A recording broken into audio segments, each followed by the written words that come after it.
Stars so bright in the sky, on Arizona nights they fly. Nebulae in colors rare, galaxies beyond compare. Sky tour in the night so clear, brings the universe near. Real-time wonders to see, streaming live for you and me. Lift your eyes to the skies, universe in all its light. Sky tours bringing the views. Every night feels brand new. In the dark, the night unfolds, stories of the cosmos told. Through the lens, a distant dream, living real like a gleam. Far away, up so high, across the stars beyond the skull. Through the lens, a distant dream, living real like a gleam. Lift your eye up so high, across the stars beyond the sky. Sky tour shows us the way, every night a new display. Lift your eyes to the skies, universe in all its light. Sky tours bringing the views. Every night feels brand new.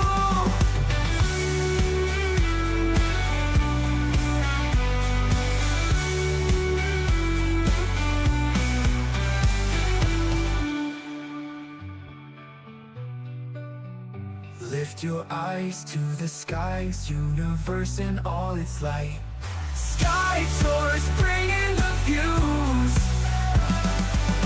Every night feels brand new.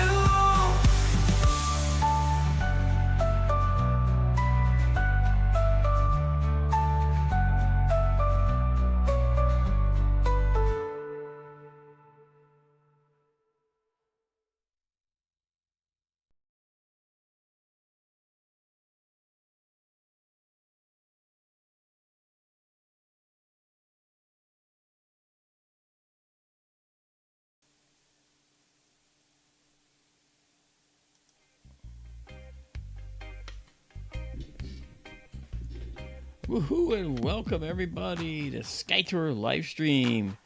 It is I, your chaperone to the heavens, I guess, or something like that. And of course, I am here with you-know-who. Hello, Daryl. How you doing? Hello, Mark. I'm good. You? Hello, everybody. I'm doing fine, thanks. We got a nice early crew here. Nice to see you guys for late in the evening, I should say.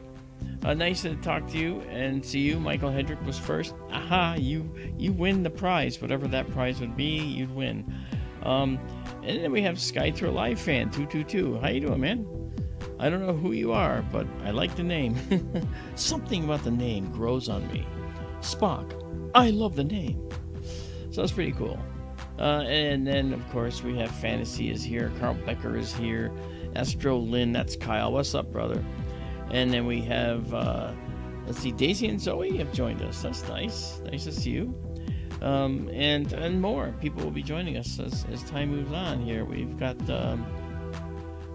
let's see, America, I talked about looking at double. Oh, yeah, you're all right. So I know who you are. This is, maybe I don't. In the SkyTour Live chat, you asked me about this, and I can't remember who that was. Was it Evan? I'm trying to remember. Just thinking. All right. Okay, and let's go. This is, as you can see, this is a beautiful red star. It is blood red. This is a carbon star. And what's a carbon star? Well, a carbon star is a star that has an overabundance of carbon molecules in its outer atmosphere. And just as a reminder, remember the part of the star that actually fuses hydrogen into helium and other elements into other elements is in the core. Okay, and the core is a much smaller part than the whole star. Okay, so for example, the core of the sun is somewhat larger than the planet Jupiter. All right, and that's inside. And then you have actually an envelope around it. That envelope around it is actually a envelope that is full of plasma, so hot that the atoms can no longer maintain their electrons, and so they all separate. So you have protons zipping around, you have electrons zipping around. Okay, that's plasma, right? And the radiative energy from the core causes them to just come apart like that. But in these big stars, this one here is a carbon star. The carbon stars are stars that are in the final stage of their lives.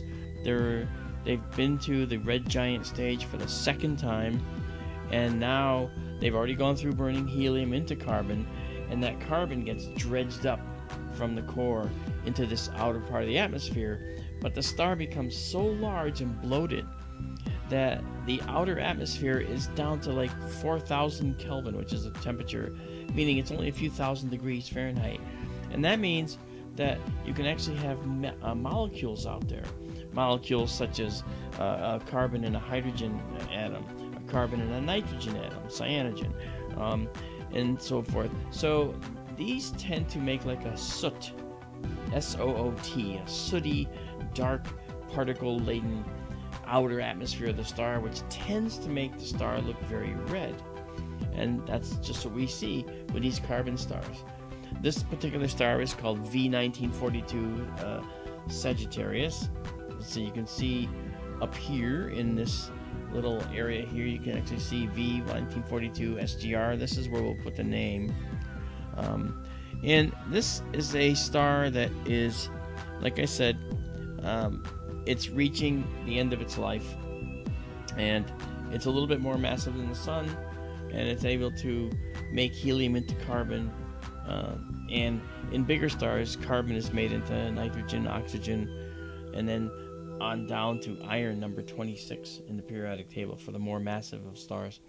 And that number 26 location is that magic cutoff spot where no matter how much energy the star has put into it, they would actually not be able to fuse iron into anything more, because iron takes more energy than it would take to fuse iron into something. So there's no return on the investment. So it won't go any further past that. And yes, a red giant for the second time. Michael Hendrick says, did Mark say they've been to the red giant stage for the second time? Yes. Let me explain how that happens. All right. I actually built a star as part of my astronomy degree. We actually built a star computationally, and we saw how all this stuff worked. Here's how it works. A star like the sun, it makes hydrogen into helium in its core. All right.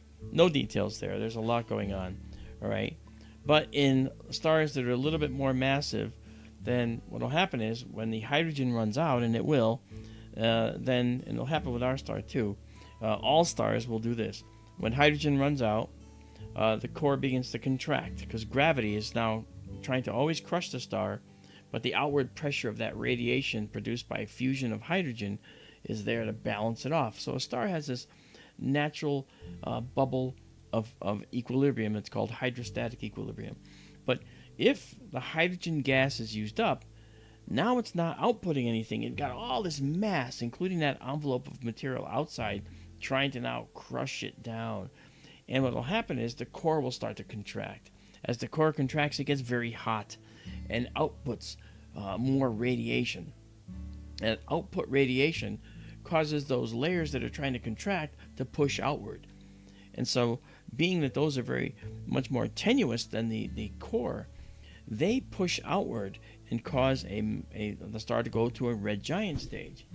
And then, as that core continues to contract, the magic temperature of 100 million Kelvin could be reached, at which point carbon helium, that's the fuel that was made, that was the atoms that were made in the core, could now be fused into carbon.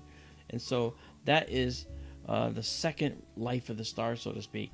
And then when it goes into that, the star might actually shrink a little bit, get a little bit less red, and start becoming a star that's fusing helium into carbon. And then when that's exhausted, well, then the core begins to contract again. And then the star bloats for a second time. That's the second red giant. It's called the asymptotic giant branch, for those that want to know, the AGB. Okay, and these stars are in that mode. These stars have already been to the red giant phase once.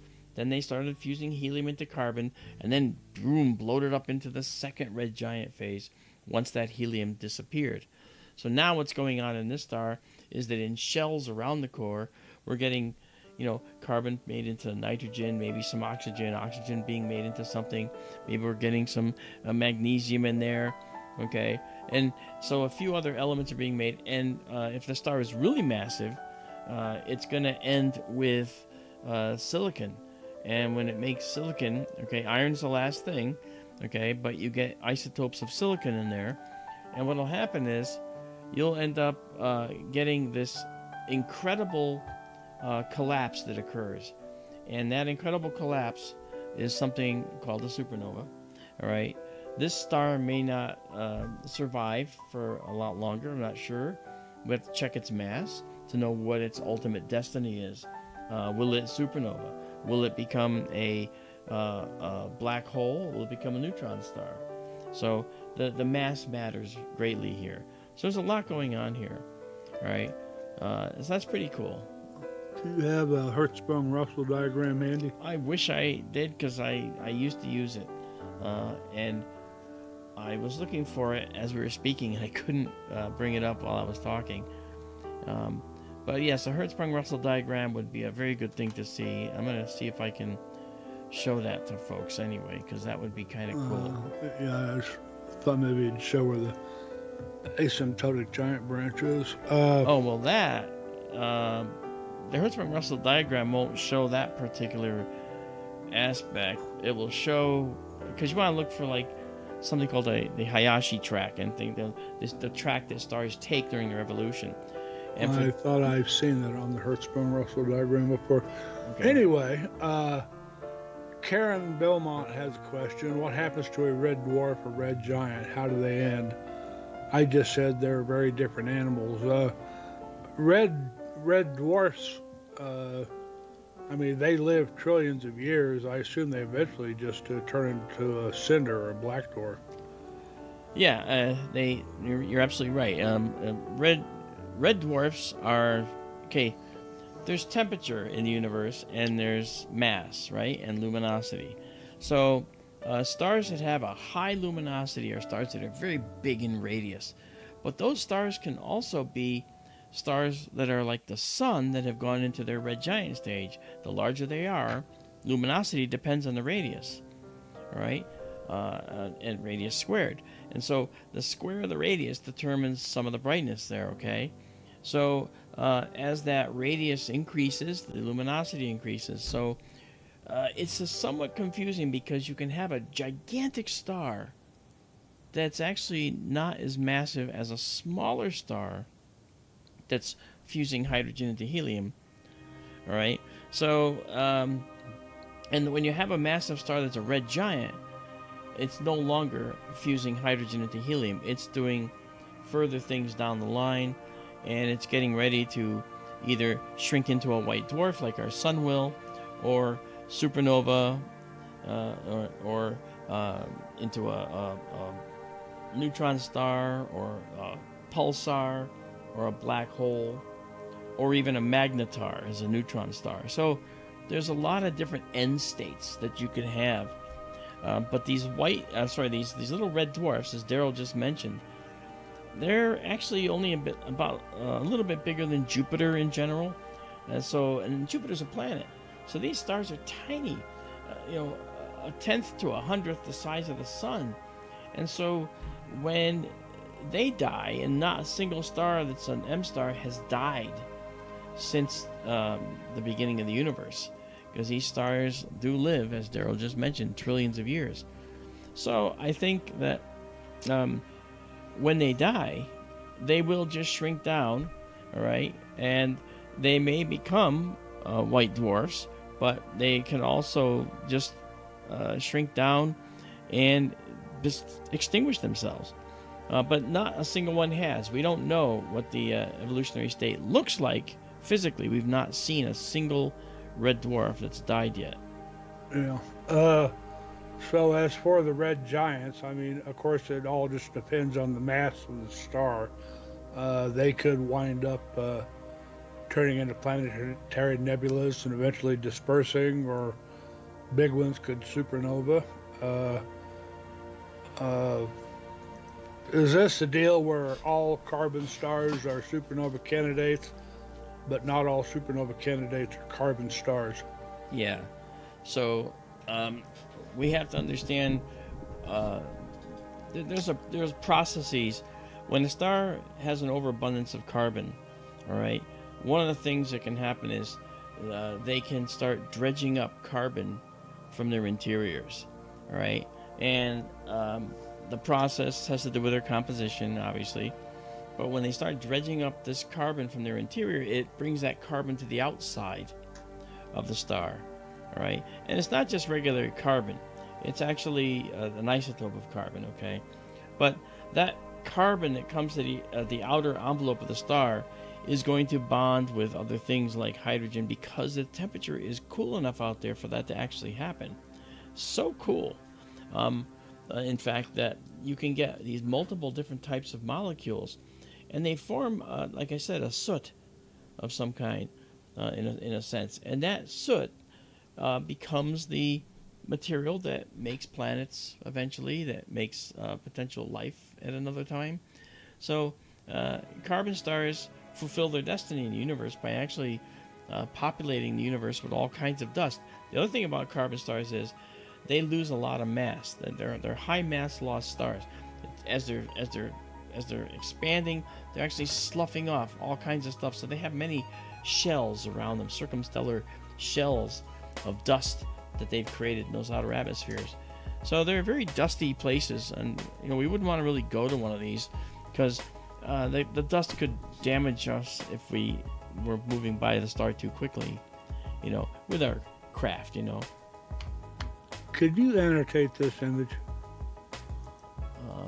Yeah, let me go look at what you sent me. Sent you. I didn't send you anything. Oh, you meant oh, duh. All right. Yeah, sure. I don't think I sent you anything. No, I know what you mean now. Daryl's asking me to do this. Okay, we're annotating the image. This is Hipparchus 94940, magnitude 6.86. This is the carbon star, all right? And as you can see, we've got some other object right nearby. And if we go to our planetarium... I was curious about the other red star right below our target. What we talked about before the stream, whether it might be a carbon star or not, or just a red star. You're talking about this guy right here.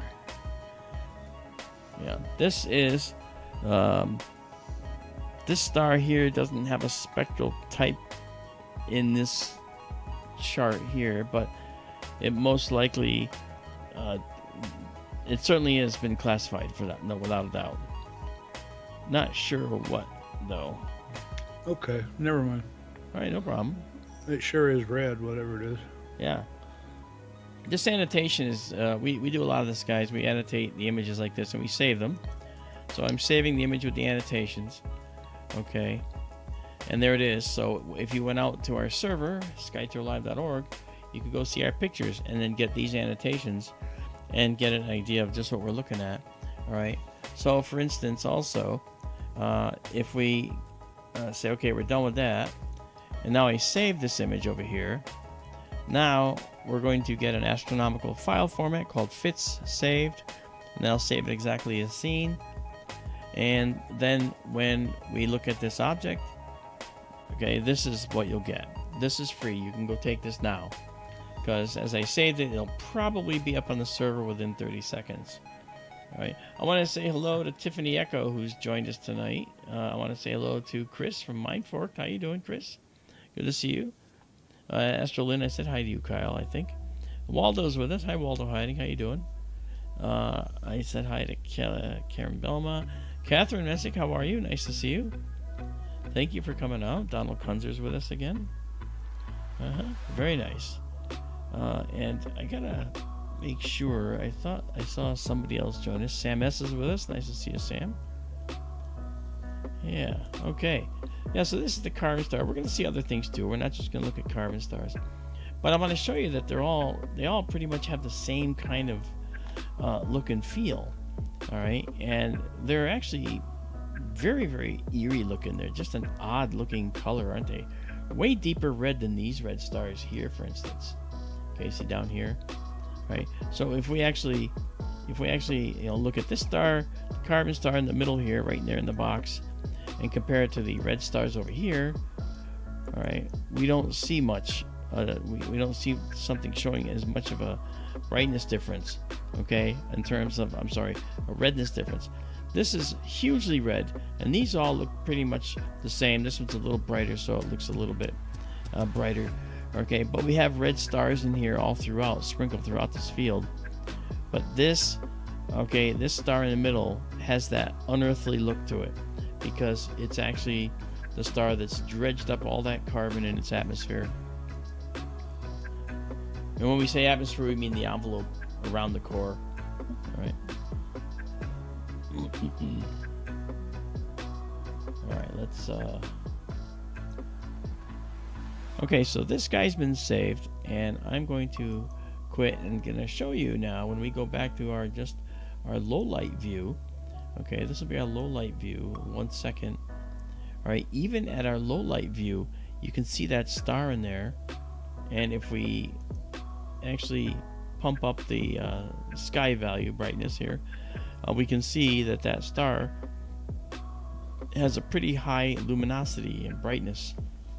Okay, to us, the intrinsic brightness is the luminosity. All right, so now where we are in here is in Sagittarius. If we back out a little bit, we can see the cluster that was labeled here, and so we back out even more, we'll see that we are above the teapot in Sagittarius. Here's the teapot. Okay. Actually, that's wonderful. And what I want to do is take us down here before we can no longer do that anymore. And I'm going to go to this star cluster that's over here. Where is it? Oh, it's up here. Sorry. Large Sagittarius star cloud was there. Yeah, I saw that. But I'm talking about that's M28. I'm looking for M20 right here. Great Sagittarius star cluster. Okay, we'll check that out. And M22, of course. Yeah. Yeah. Measure 22 is great. Here's, see our stars streaking as the telescope moves. You can watch the telescope moving. There it is. Very good. One of my favorites. Yeah, it is. You've said that. I believe it. My favorite globulars, that is. Yeah. So let's center it up. Take a few shots. Then we'll move on up. We're going to try a couple of deep photographs of a few other things. And then I will take us to a few other carbon stars, at least one, to show you, because I think that I want you to see the difference. But while we're in the neighborhood, we're going to take a look at this globular cluster known as the Great Sagittarius Cluster, Measure 22. There it is. Okay, now we're going to do a 15-second shot of this. All right. I say this all the time, but for people just joining us for the first time, real quick, this is the telescope control, telescope computer, telescope in the building, second telescope in the building, the big mouth astronomer, the main view. This is the exposure, one of the most important fields on the screen, and this is the gain, the second most important field on the screen, and this is the focus section for the whole telescope. The exposure and the gain are very important because the exposure is how long we're going to expose our sensor, and the gain is how sensitive the sensor is going to be. The more sensitive you make it, make that number higher, you're going to get more digital noise. So 200 is a nice happy medium. So we're going to start off with that, and we're going to live stack. You'll see the carbon star in the buffer, and we're going to clear that right now because that's the one that was in the buffer. And the next image that comes in will be of the Sagittarius star cluster, Messier 22. It's a beautiful cluster, as you will see. Look at that. That's gorgeous. This is just one shot. And I'm going to label it M22 GC because it's a global cluster. And first things first, color correct it. And does that. Makes it look good. And then we move our black level over near the top of that average peak of the red, green, and blue curves, which you see here. And we can actually zoom out a little bit. And you'll see that it's not just the cluster with stars. You see some knots of dark material in here. This is dark dust, because we're looking more or less toward the center of the galaxy right now. Alright, and you'll notice that red star right there. And you're already wondering, is that a carbon star? Let's go find out. I honestly do not know. That's a star right here. It is not. It's a giant. It's a K3, a K numeral 3, Roman numeral 3. All right. K stars tend to be orange. So you see, the stars can look the same and actually be the same size, but for very different reasons. All right.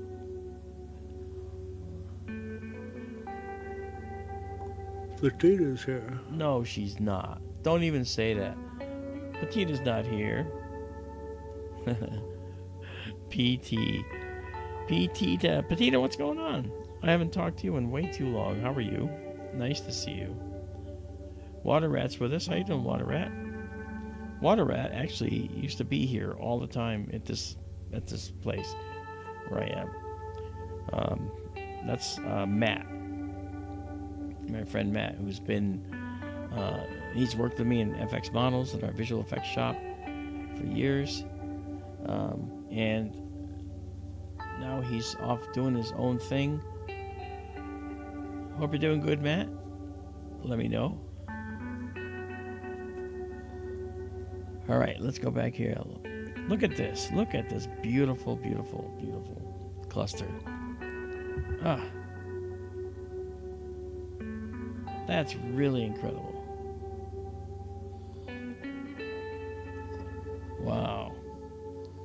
I did pre-focus everything, by the way. Okay. Yeah. I'll move this over here. You can see this black streak over there. There's dark areas here. This is not just illusory. This is actually dark nebula that's in our galaxy that we're seeing. All right, and you see that the stars are behind it, and it's blocking the stars. So that's why it seems like there's a gap in the stars here, but there's not.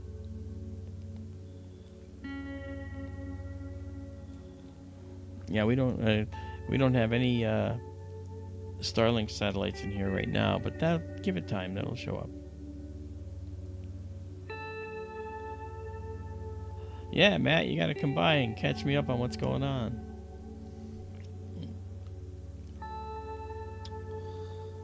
SkyTour Live asks, is it almost time for the double-double? Yeah, I promised him we'd look at Epsilon Lyrae tonight. I was about to say Epsilon Lyrae. Yeah. Yeah. Kyle, who's Astrolin, says there's a faint streak towards the right that resembles a satellite. Okay, if you say so. I don't see one. Do you see a faint streak anywhere? No. Kyle, what are you talking about? Are you seeing things? I'll tell you one thing, and you've heard Daryl talk about this before.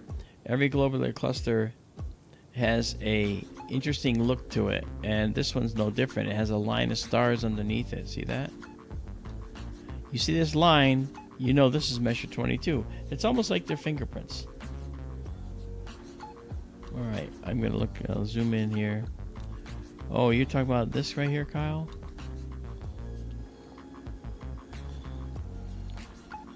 I don't see anything. I think Kyle's talking about a little left.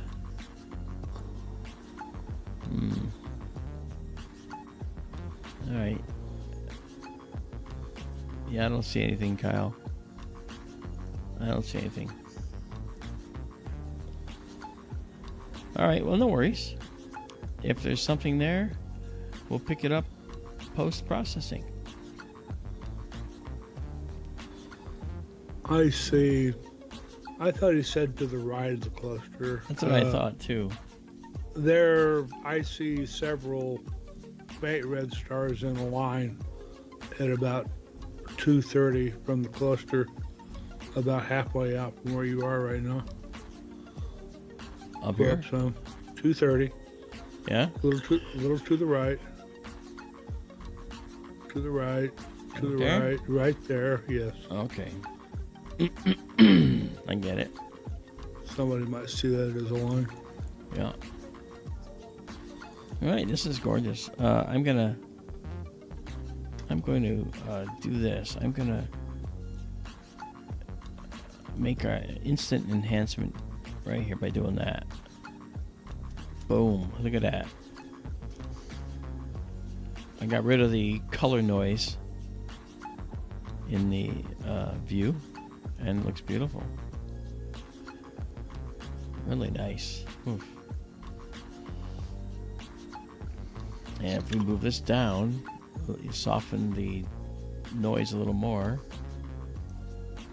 That line of stars below the cluster, you mentioned the one at the lower left end right there. That looks like a blue star. It or does, blue doesn't green it? almost. Definitely has a blue shade to it. Yeah. I see that. Wow. Well, that's pretty. Yeah, every globular is different. Yeah. Each has its own character. This is one of the better globulars in the sky. Probably the second best we can see after Messier 13 up in Hercules. Yeah. This, I forget the exact number, there's over 100,000 stars there. Oh, There yeah. are hundreds of thousands in Messier 13. And if you ever get to see Omega Centauri down in the southern sky, it's got like 4 million stars in it. Yeah, it's about beautiful. About as big as a full moon in the sky. Yeah. Extremely beautiful star. Star cluster, rather. Yeah. Okay, so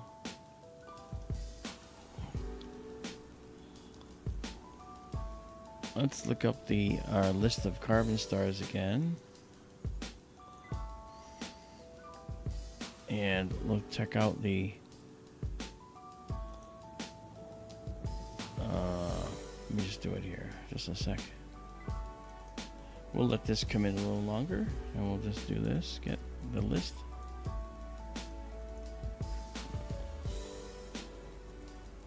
Because when we head up north a little more, we're going to be looking for these. There we go. All right.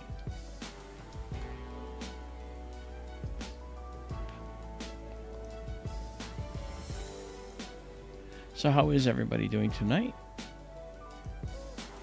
Hope everybody is well. Proficient Epic 300. How you doing, man? I'm glad you like it. It looks good. No, it looks good tonight. All right, so we got M22 global cluster. We're gonna save this. We've got 33 shots here. We'll save this. Let's actually pump it up for a minute, just to see what else is hiding in there. How about that, huh? This shows you all the stars that are there, and we're just pumping up, doing like a unrealistic process, but it actually pumps up the faint data so you can see it better. We can also do it this way by hitting it here, and this will be a slightly different one, a little more manageable. This one over here will help us exaggerate that brightness just enough so we can see it. It's really cool. Okay. So now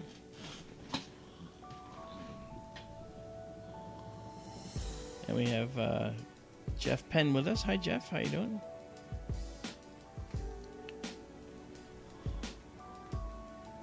All right. Now let's see here. I'm going to...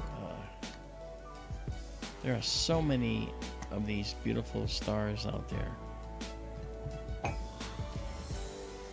That blue star. Yeah. Right there. Well, that looks like an odd color to me. That's almost like an aqua color. Not like blue star blue. That's true. All right.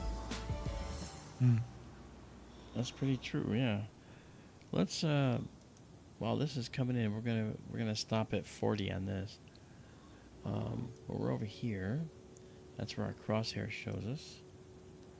Okay. And what I'm going to do... Oops, sorry, that's not where we are. We're here. Alright. So we got one more. There we go. We'll save it one last time. Save exactly as seen. And for fun, we'll annotate it. And we're going to just do that right now.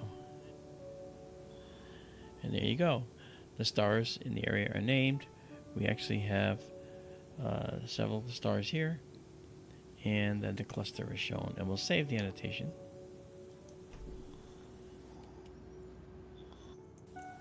Okay.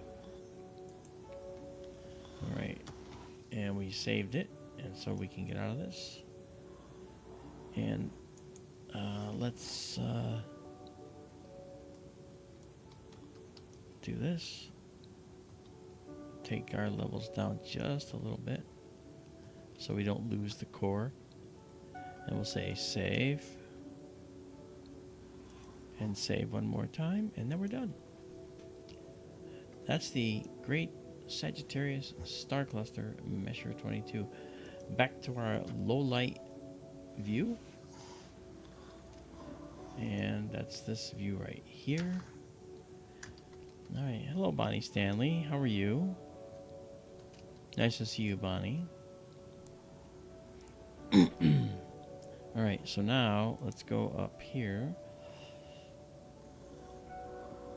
And we're going to travel up north a little bit to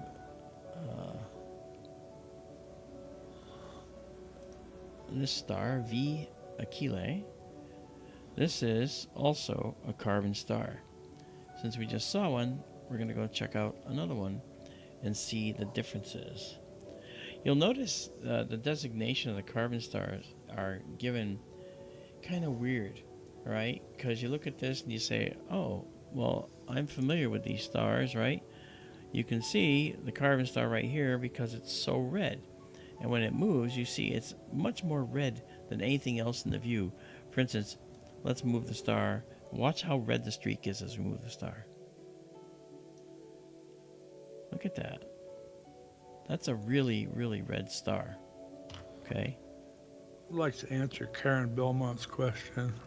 Which is what? Well, she says, so if elements burn a certain color, is that based on a key element or heat? Karen, they're not burning, strictly speaking. I mean, they're fusing. Uh, the colors come from the how hot the star is, uh, aside from the elements inside them, for the most part, with exceptions like carbon stars, of course. Uh, Red stars are cooler than blue stars. Blue stars are the hottest. Then, as they cool down, they go white, yellow, orange, red.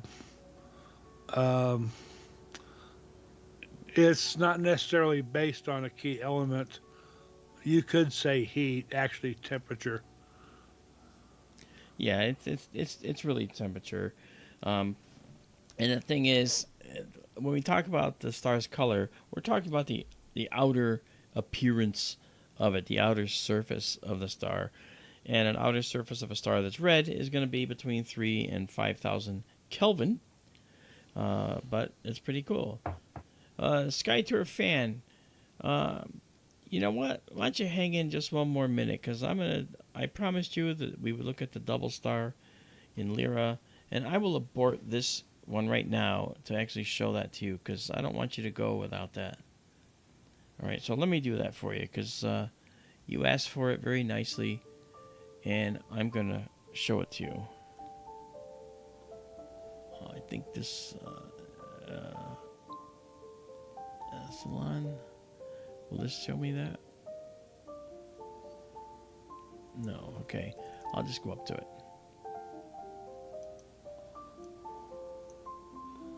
Right next to Vega. Right, I know. I just have to get up there.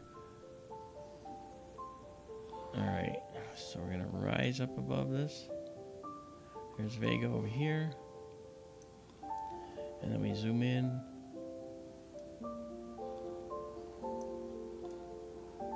And it's right here. Yeah. Okay, this is your double SkyTour. I don't want you to go without. I didn't realize you had a short schedule. So this is for you. Moon's up in about an hour or two. Yeah. There's our double right there. Nice thing about these stars is that each one of those stars is also a double star. Kind of cool. Let me bring this in, get it centered up for us, and then we'll take some nice photographs of it for SkyTour 222. The focal length on this telescope may have a hard time showing. Have we split the doubles before? Yeah, well, actually, SkyTour, here's what we're going to do. We're going to take this picture here for you, all right? And then you'll be able to go here to skytourlive.org and go download this photo, all right? I realize it's late for you. It's late for me, too. So you go to bed. You have a good night, and we will take care of this for you. Consider you put in an order. And Daryl's showing you where the image will be. Okay, because that was very nice of you to ask. You're very kind to ask.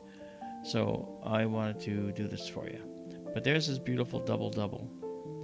Now each of the components of this star revolve. See, this one has 2, and this one has 2, and those 2 revolve around each other.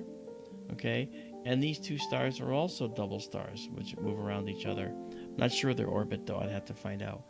But what I'm gonna do now is I'm gonna take I'll do a 12-second shot of this, right? And go into our live stack mode. Let me get rid of this. All right.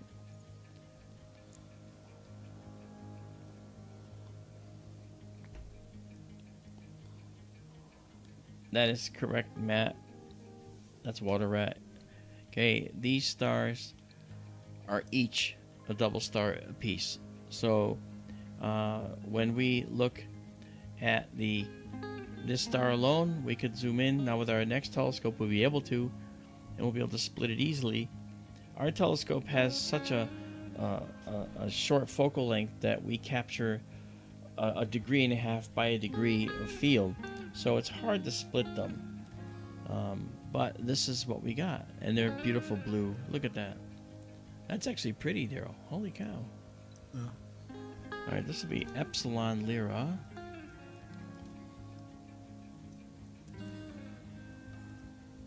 I'm glad we're doing this. That's actually pretty. Really pretty. They're great in the eyepiece when you can split them. Yeah. You'd see 4 stars there. Yeah. All right, so this is what we're looking at here. Let me work on the color. There we go. And let's drop that down. Isn't that pretty? If you look at the constellation Lyra and see a fish, Vega is at one corner of the fish's tail, and Epsilon Lyrae is at the other corner of the fish's tail. It's like a triangle attached to a parallelogram. Mm-hmm. Sam S, the apparent brightness of these two is pretty much the same. I should say these 4. There's 2 in here and there's 2 in there. We just can't see them. We'll try a little experiment after we do the photo. We'll go back to our low light mode and we'll zoom in, and I'll try to actually split them, because with this camera we have a lot more capability. And if you notice, the telescope's looking almost straight up a little bit, so we're actually more or less, so we might actually be able to do it. We did it before, but it was actually a little bit difficult. And Kyle says holy H alpha, I think you're saying. You're actually just seeing, these are just halos from the telescope system.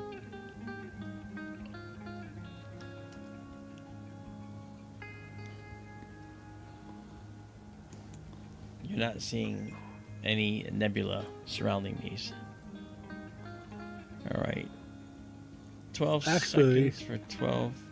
Yeah. Epsilon Lyrae is a multiple star system of at least 5 stars, approximately 162 light years away in the constellation of Lyra. Spectroscopic binary, I would think.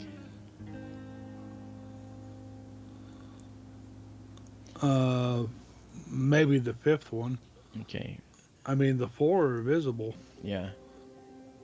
SkyTour Live fan, hey, I'm glad you stuck around to see this, because this was your requested object for tonight. I'm glad you got to see it. It will be at skytourlive.org. You can go down and it'll say take me to some cool photos, and you'll actually you'll be able to find the directory that says Epsilon Lyrae in it, and you can go download this photo yourself and enjoy it. And the actual full frame, okay, is gonna look like this. Okay, this is how big the frame is. All right, so I'll just save this again here. Save exactly as seen. I'll annotate it, and I would imagine it should know what this is. Yeah. The subcomponents are each about 2.3, 2.5 arc seconds apart. Now you can't see that with the eye in an eyepiece, or if you have enough focal length. Yeah. Our new telescope, the second telescope we're putting in, will have the right amount of focal length to see this very easily. So here's 20. We're going to save it here, and then save exactly as seen. And now let's go back to our 1 second view, and let's go back and check out. All right, I don't want to, I mean, I could do this, all right, but I don't want to. I'm just going to use this to zoom in. And we may not be able to split these tonight. It depends on the weather, depends on everything. Our focus is good though. And then if we do this and knock out all that brightness, right, then what I can do is I can start reducing the actual exposure, and I'm going to take down our brightness, or our gain rather, because our gain is inducing some noise in there. We're going to take the gain right to 0. These will momentarily nearly disappear. And let's zoom in now, because I think I actually saw the doubles. There may actually be as many as 10 stars altogether in the cluster, or in the whatever you want to call it. It's not a cluster. Yeah. There may actually be 10 stars amongst the 2 big ones we see there. Look at that, we got them. Did you see that? We had 1 star here, 1 star there, and this was a slightly different angle. I think it was like this and this. Let's go down a little bit in the exposure, just a tiny bit. I'll do it this way.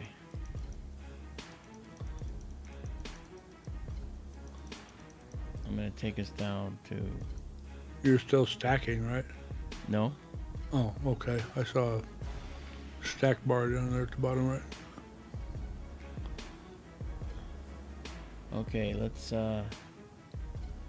increase our exposure incrementally here, and then it'll take on a little extra. Okay, that's 767 milliseconds. See that? We're seeing 1 here and 1 there. Oh. No, I don't see it. All right. Well, let's. I mean, both are oblong to me. Let's see if we let's reduce this.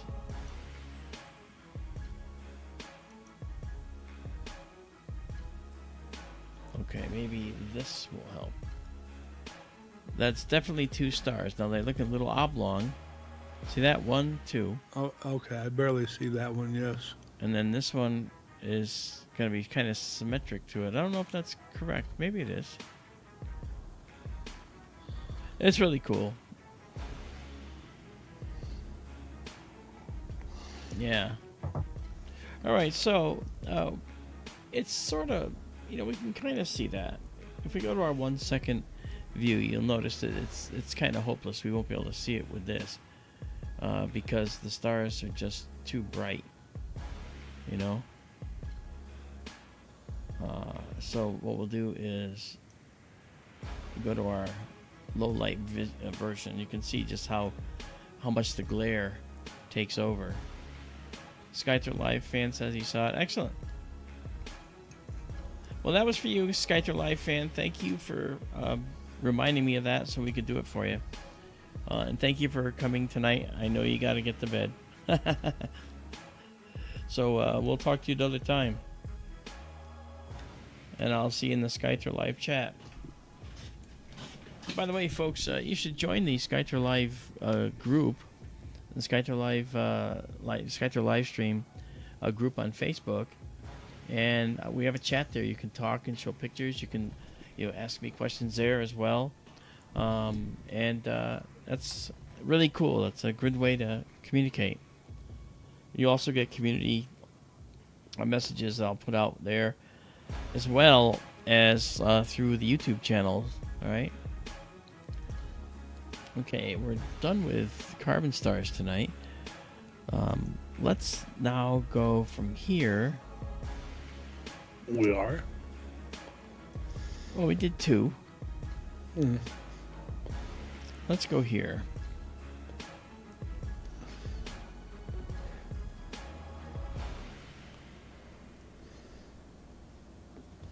All right. Let's see. There it is, right there.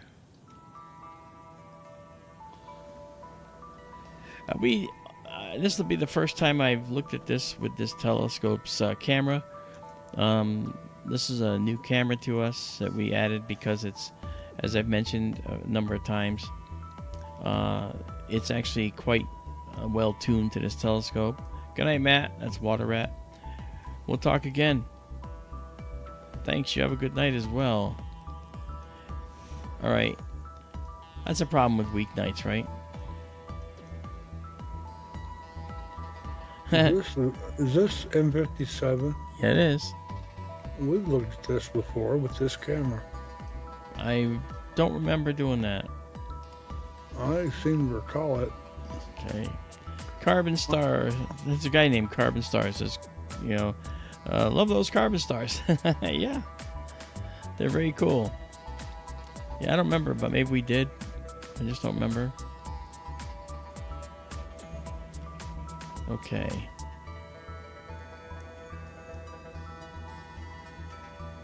That object is Messier 57, Kyle. And we're about to... This is very bright, so we have to do a short exposure of it. We're going to do a... Let's start with 5 seconds. Okay. Your gain is at 0. I know. I'm just realizing that. But I'm actually gonna try. See, so much for that. I know the gain is at 0, but this is so bright that I'm gonna try it with the gain low like that. Okay. And see what we can maybe catch. I'll get rid of that. And if nobody said so yet, this is the Ring Nebula. Yeah, I didn't say so. You're right. All right, and now let's pull this in. This mid-level will tend to brighten the object up and show stars in the background. And we're at a 0 gain. Okay, so we haven't added any gain. So this means that what we're looking at is the native view that the camera provides. And the Ring Nebula is kind of small, but we can see some details in it already without any gain whatsoever and with only a 5-second shot. Really cool.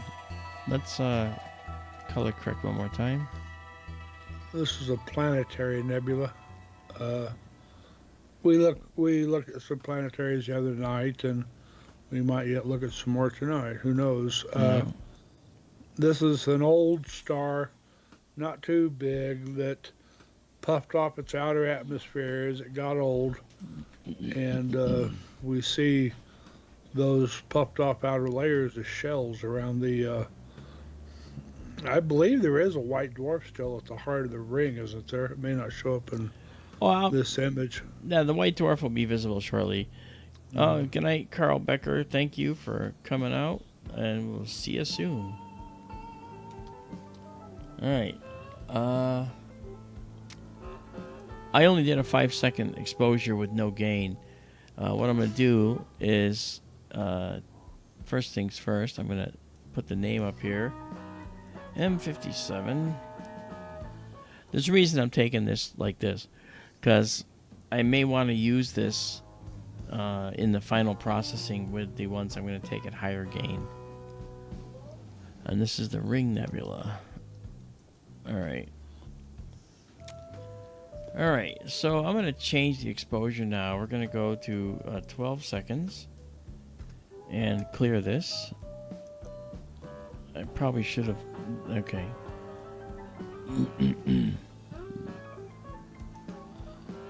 This looks really cool in the eyepiece. It you don't see the colors, you just see a gray ring, but it looks like somebody blew a smoke ring off a cigar out in space. That's true.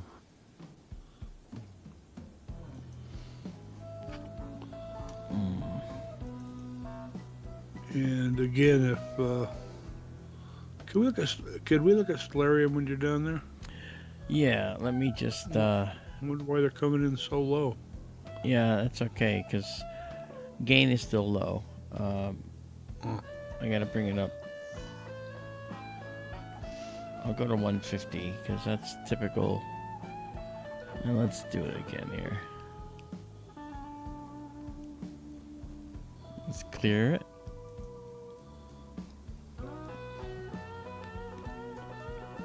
This is the kind of stuff I like to play on my guitar. Blues. Alright. There we go. That looks nice. Yeah, I gotta change the. I gotta color correct. Gotta drop these levels. Kind of help us. I'll go to Stellarium in a second here, Daryl. That's fine. All right, When we so- see that color, Karen, you might be interested. That color is a particular shade, a particular hue put off by ionized, triply ionized, doubly ionized, doubly ionized ionized, oxygen. Oxygen. Yep. It's a very characteristic blue color. Yeah. And planetary nebulas often always show this color. Yep. Sometimes you get a little red around the edges too, like you can see at 10 o'clock and 4 o'clock, Yeah. just barely. And I think I see this white dwarf central star now too. Well, going to black and white, I can see it. Going back to color, it's a little more elusive, but let me try. Let's go negative. Let's invert the image. All right, and then let's go back down to black and white. Yeah, central star's there. Is it? I don't see it now. Okay, well, I'm gonna. It looked teeny when I did see it. Well, again, I'm Like doing it. about, Doing a 12-second exposure. yeah. I need to do a little bit more at this sensitivity. So I'll just hit save on it now after 9 shots. I may have been fooling myself. Well, you know Looks where like it is. Looks like about 1 pixel. Yeah, it's very small. But I'm going to change this to a 20-second shot, and things are going to look a little different. Okay, so we're going to do that. We're going to clear this. Just a minute. Let's keep looking. Oh, it's going in milliseconds. It ignored my... There we go. I think this is one of the planetaries that's we're seeing it end on sort of. It's I think it's one they say is barrel shaped, but it's like we're looking down from the top of the barrel. Yeah, I have a problem with that research, but I won't get into it. Okay, let's see what we got here. All right, let's. All right, the central star is much more visible now. Let's see. I think I see it. Oh yeah, it's there. I see it. Let me do this. Yeah, when you do this, you can see that it's actually. Well, the other thing too is we might have a little bit of soft focus. I might have to refocus, but let me darken it up a bit.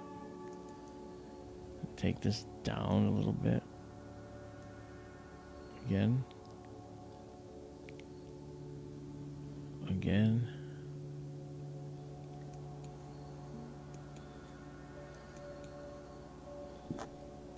It's such a small object. Our focus seems good though. Hey Goblin, how you doing?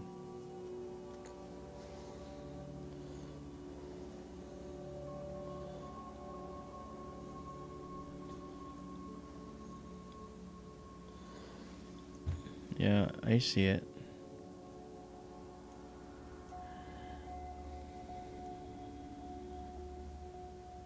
It's so easy to overexpose because it's so small and compact.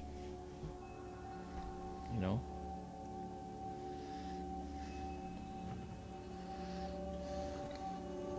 The nice thing is this camera has a lot of what's called dynamic range, as I've mentioned many times. That means that we have the ability to take data from all the way in here and out there. This is all coming with the photograph, and depending on how we process it, we can show it in a variety of ways. The same data can be expressed different ways. So this overexposed image, if it was a camera, a normal camera, this would be it. You wouldn't be able to do anything. But with this particular camera, we can actually shift our responses in the data and literally build a new image out of the same data. So if I go way down, look, now we can show the ring more clearly this way, all right? Or just process it in a way that allows us to see things at a much different level. In other words, we can see this beautiful colors and or see the stars around it like this. So we have plenty of options with this particular camera. It's very good.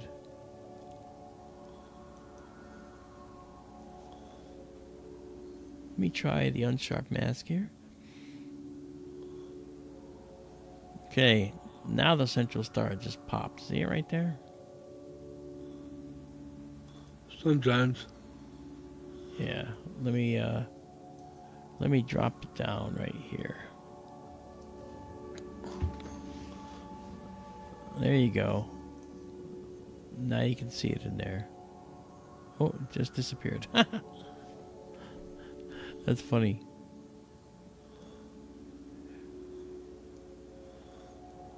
No, Kyle, no Gaussian blur. I'm actually doing sharpening. Let me try luminance only.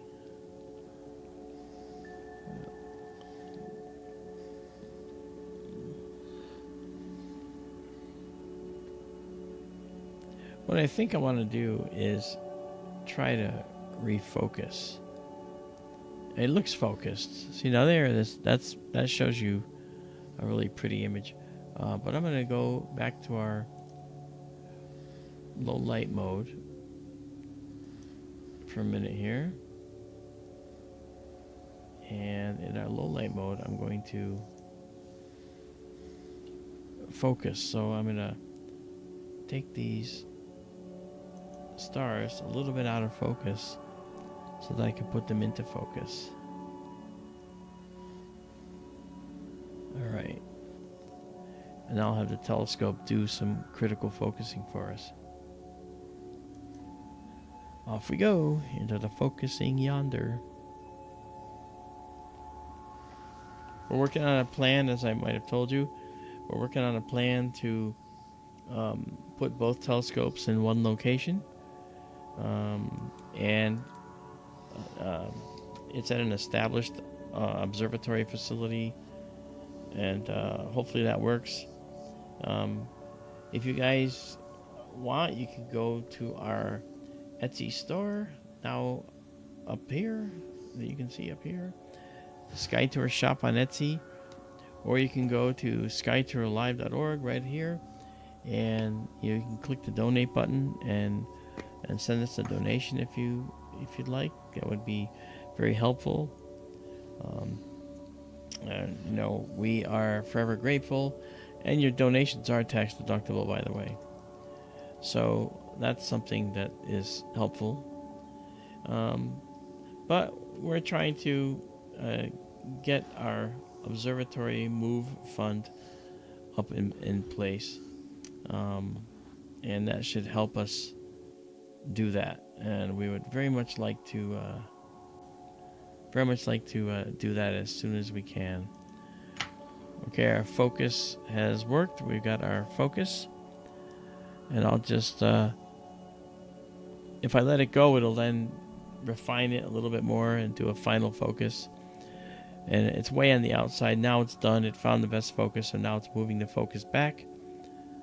And now the focus is going to just shoot right into center, and the stars will be as focused as they can be. There. Now what I can do is get rid of this. And white dwarf really popped out there for a second. Yeah. Let me move this up a little bit. The white dwarf in the center, by the way, of this planetary nebula is about the size of the Earth. So it's not really, I'm going to do 10 seconds now. It's not that large. but we're talking about something that's thousands of light years away. So that's pretty interesting. All right. So now we're going to clear this. We're going to get rid of our value there.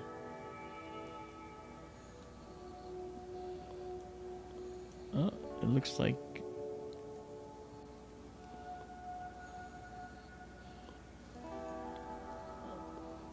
interesting. You see the white dwarf? Yes. Yeah, let's... Can we do the stellarium real quick? Yeah, you asked for that before and I didn't do it, sorry. Let me do this. Okay. All right. Well, back out first. Can you back out? Yeah, I have been. It's... Show the whole constellation. Okay. You see Vega there on the right, and then we looked at Epsilon, which is a star just to its upper right.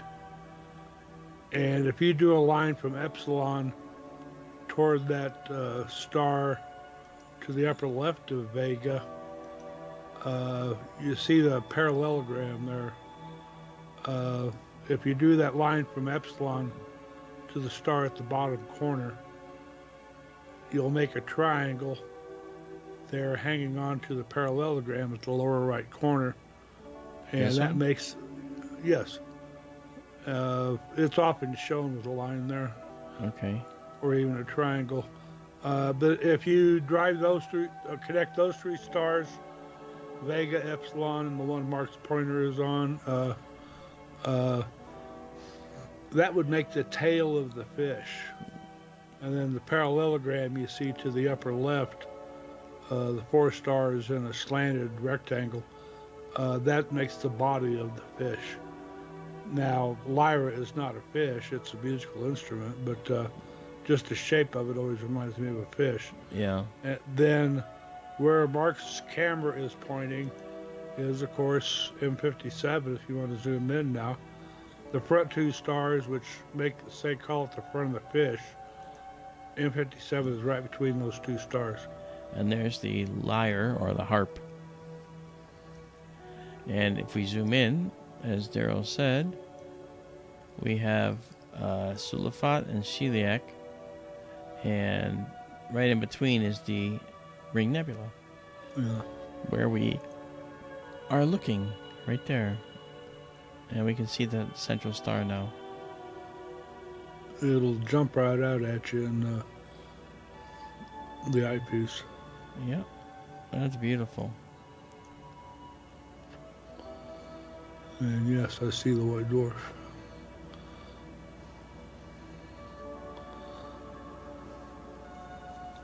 That's really good.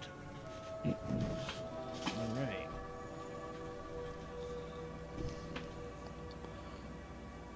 Okay, we have 60 of these. We'll save that.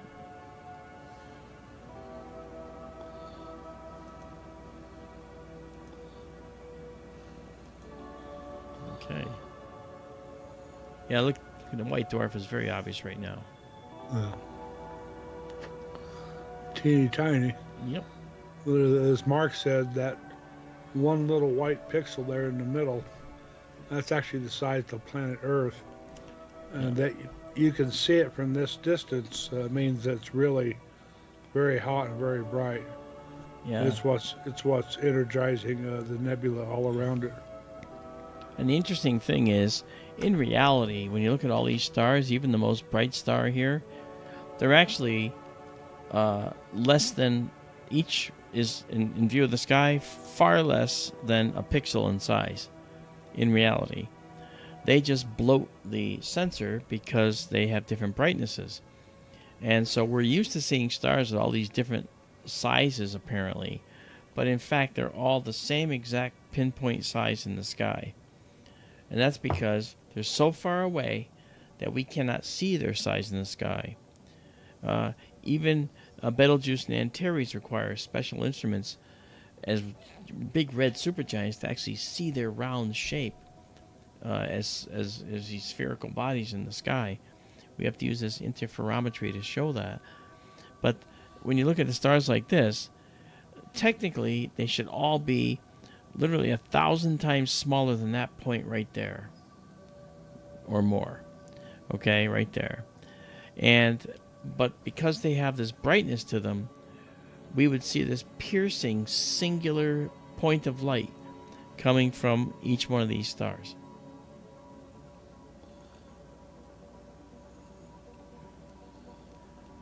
Yeah.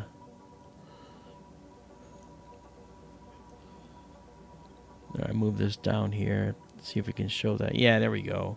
Now you can see the white dwarf. Check it out. Yeah. All right. All right, I'm going to do this again. Save one more time. The more that we save, so we're building an image sandwich. That's what that's what stacking is. We take a picture, take a second picture, align it with the first, stack, and keep doing that. The more we stack, the more subtle detail, like that tiny little white dwarf we're seeing, comes out. So when we get to 30, we'll save it for the last time. And there we are. It's a very calm night out there in the desert. Let's go see what our all-sky camera is showing us. Here we go. There's the summer Milky Way. This is Phoenix over here. We actually have some haze. Look at that. This is kind of grayish because we have some sky haze there. I saw that on Windy earlier. You had a little haze. I was wondering if that might have been the smoke from the fires in California. Yeah. It was really bad here last week.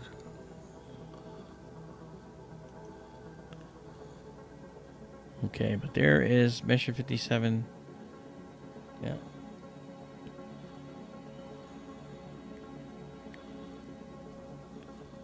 All right. So now we will save because we got 4 more. And then we'll get out of this. Go back to our low light view, which is really pretty.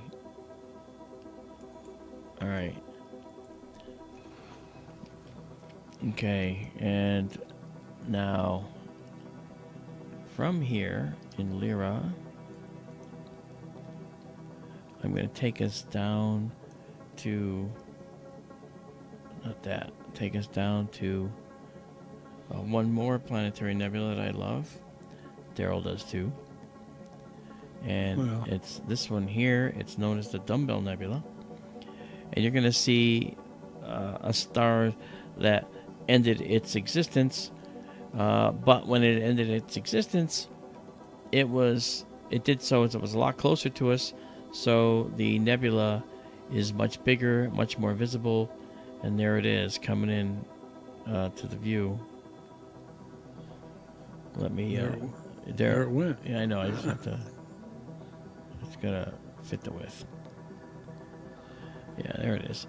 And now what you're going to see is something a little different. Because in this one, the central star is extremely visible. Extremely visible. And you'll see it's also a white dwarf. And when we talk about the temperature of a white dwarf, just like with the Ring Nebula, the white dwarf temperature is so high, 35 to 45,000 Kelvin. Kelvin is a temperature scale.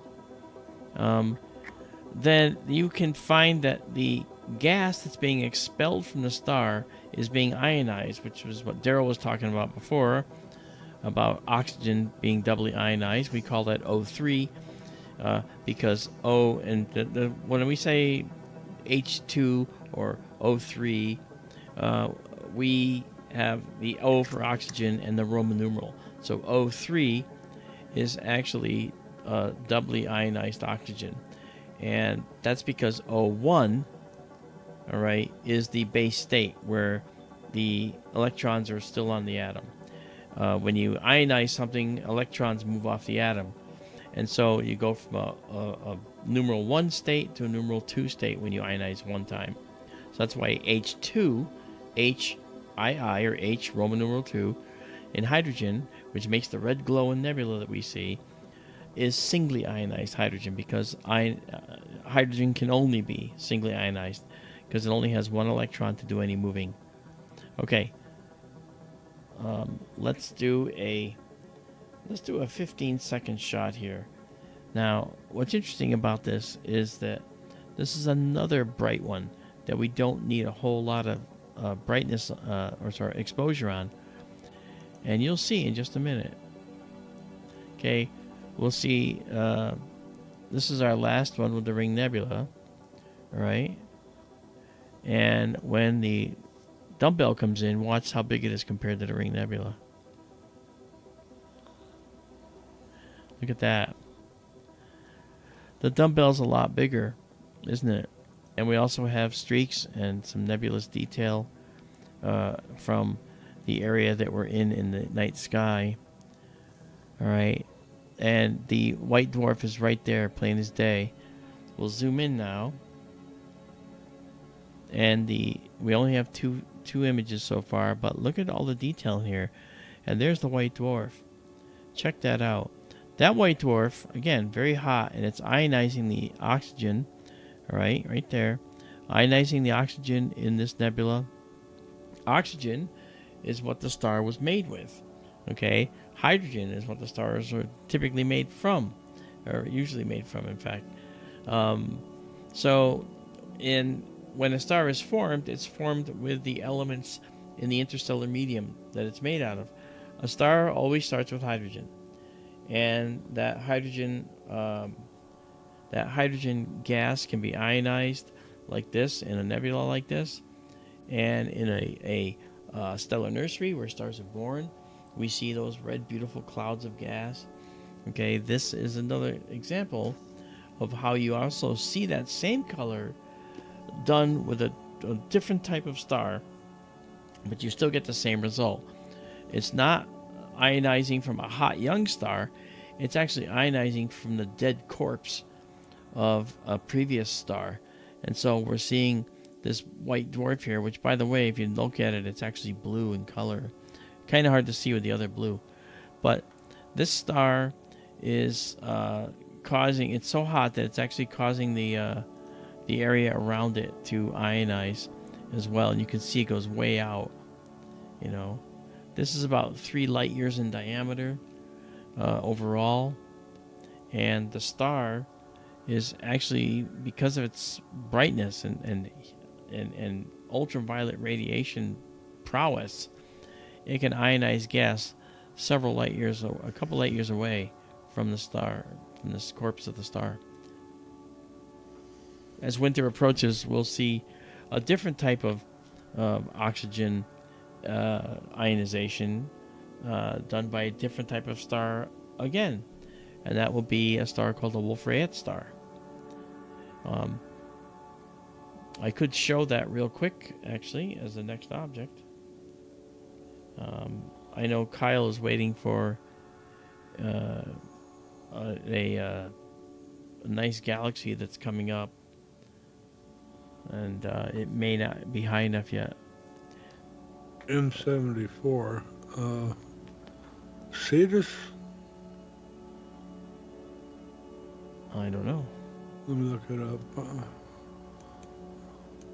I think M74 is the one, constellation Cetus. It's near the head end of the whale. Okay.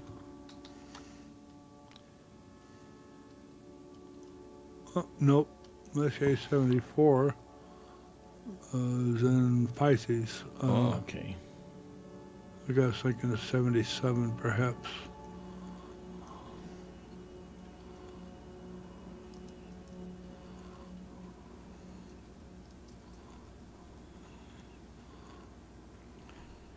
Hey, Susie Karasik, how are you? Susie, did you get my message about the Phoenix MUFON boot camp?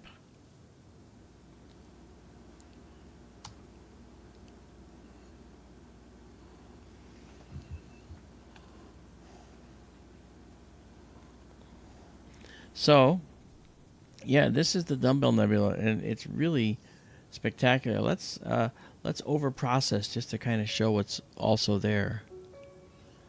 So see, now we overprocess, you can see stuff's all the way out here.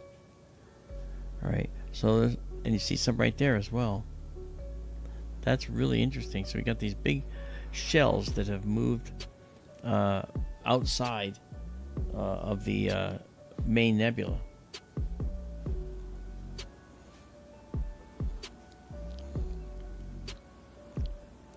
Susie, yeah, if you want to look up the Phoenix MUFON website, you can see it, and it talks about it there. I will be teaching there as well next month. It's the second weekend in November. They have 35 people now, and they can take up to 40.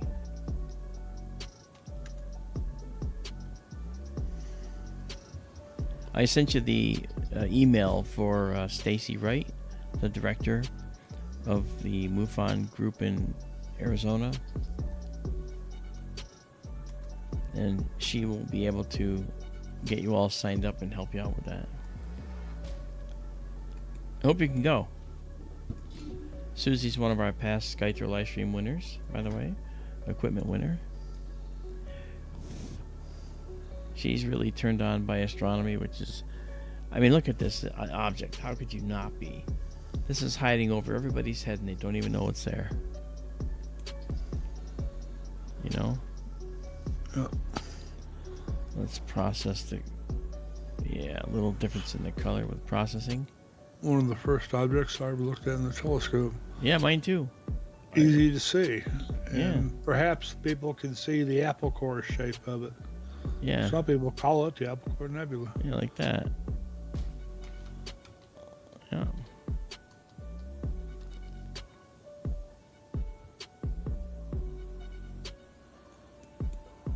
All right, Kyle, send it to me. Yeah, let me turn off my enhancement there to kind of soften that sharpness a bit. We don't need it. Yeah. Look at that. That's actually a beautiful nebula.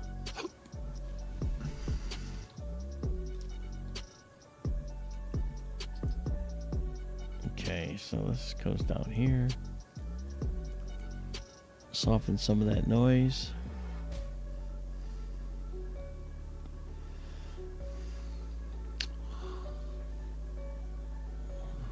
Well, I'm looking for Messier 74 in Pisces. I don't see it. In Stellarium. Okay.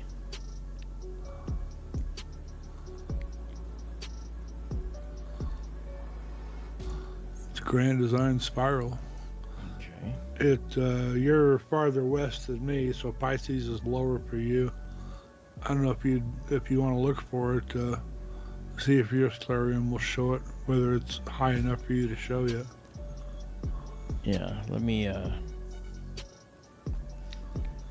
Pisces will be lower in the southeast for you right now. yeah, it's right here.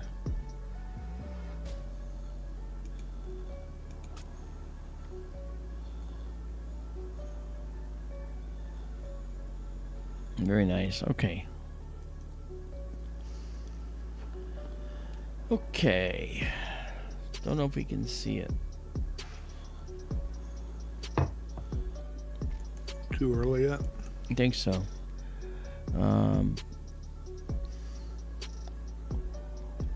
Yeah, it's 12:15 a.m. here. All right, let's save this with 30, 31. Save exactly as seen. All right, so that's the Dumbbell Nebula, again, found at skytourlive.org. And I keep saying this, but we're trying to get our application out there that Izabela wrote. She did such a phenomenal job on that. And we will have it ready. We'll be able to tell you when it's ready. But you can still get all the stuff we're doing from here, skytourlive.org. Scroll down to the section that says Take Me to Cool Pictures, and you can literally sift through all the directories of multiple years of SkyTour data, and they all have the names like I have here, Dumbbell Nebula, etc. And you'll be able to go in and take these pictures down for yourself.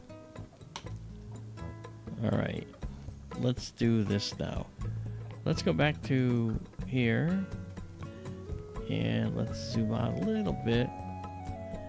And get ourselves up at the Cygnus a little bit.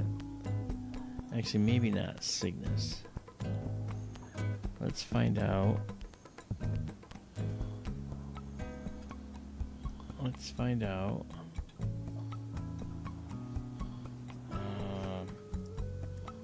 You were talking about doing a Wolf-Rayet star earlier.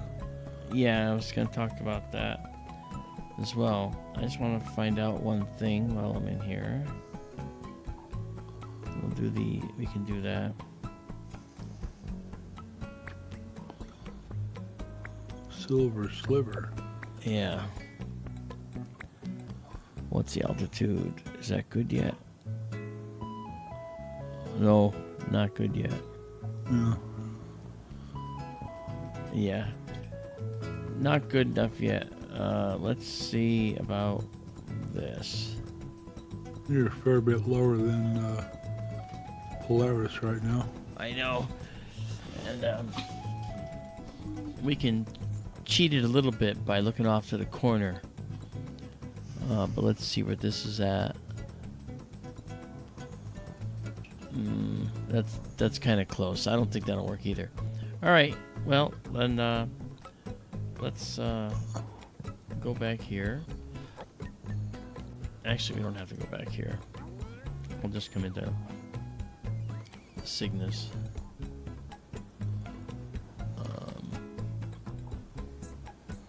Come on.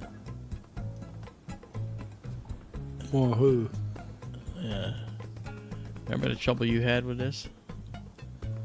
With what? The Stellarium, trying to get it to work. Yeah, let's try back out. Just back out some first. Yeah. You're trying to find Cygnus. No, actually, I'm not going to do that, actually. I have another idea. Cepheus. Yeah, you know where I'm going. Maybe you do. There's a lot in Cepheus. Yeah.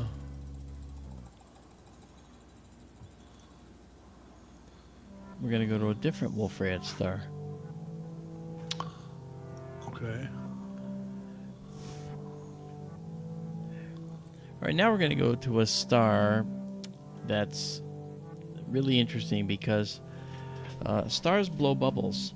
And what happens is some stars are so powerful with their stellar winds that they literally slough off, push away their outer layers.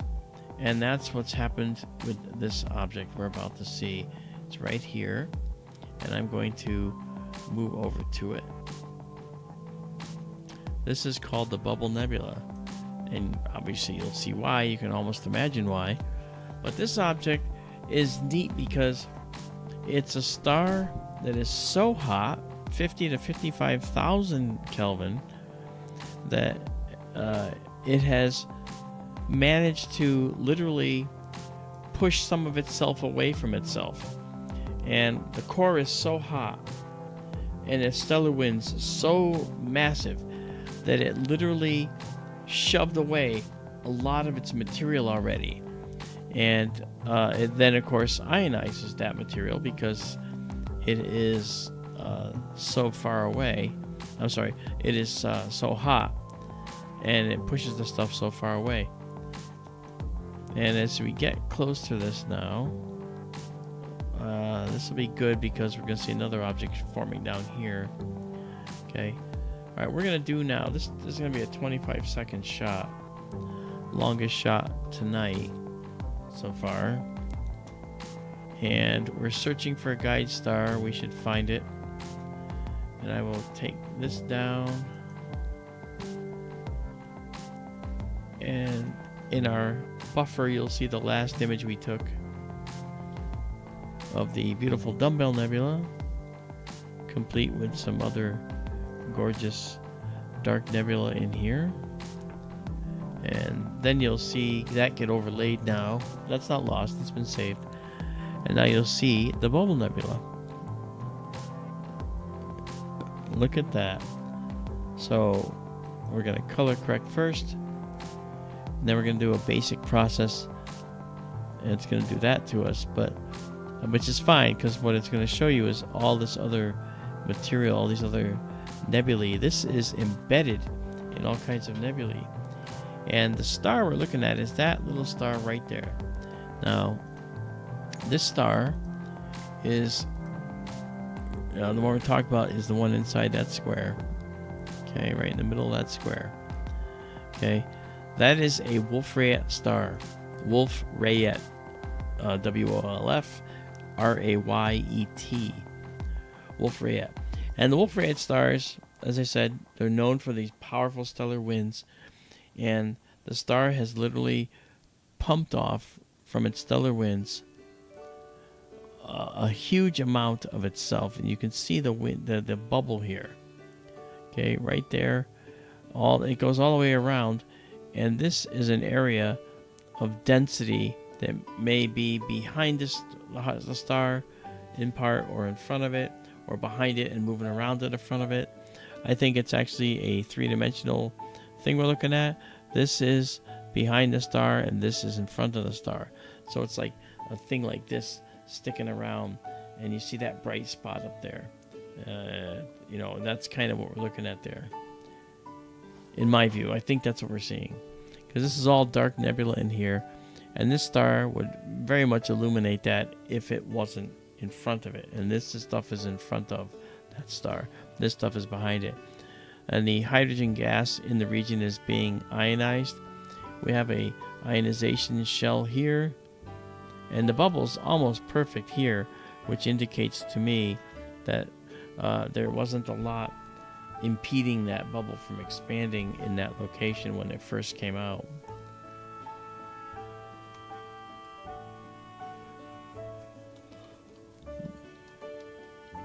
Alright, this is beautiful. Now I will start to bring out some of the color.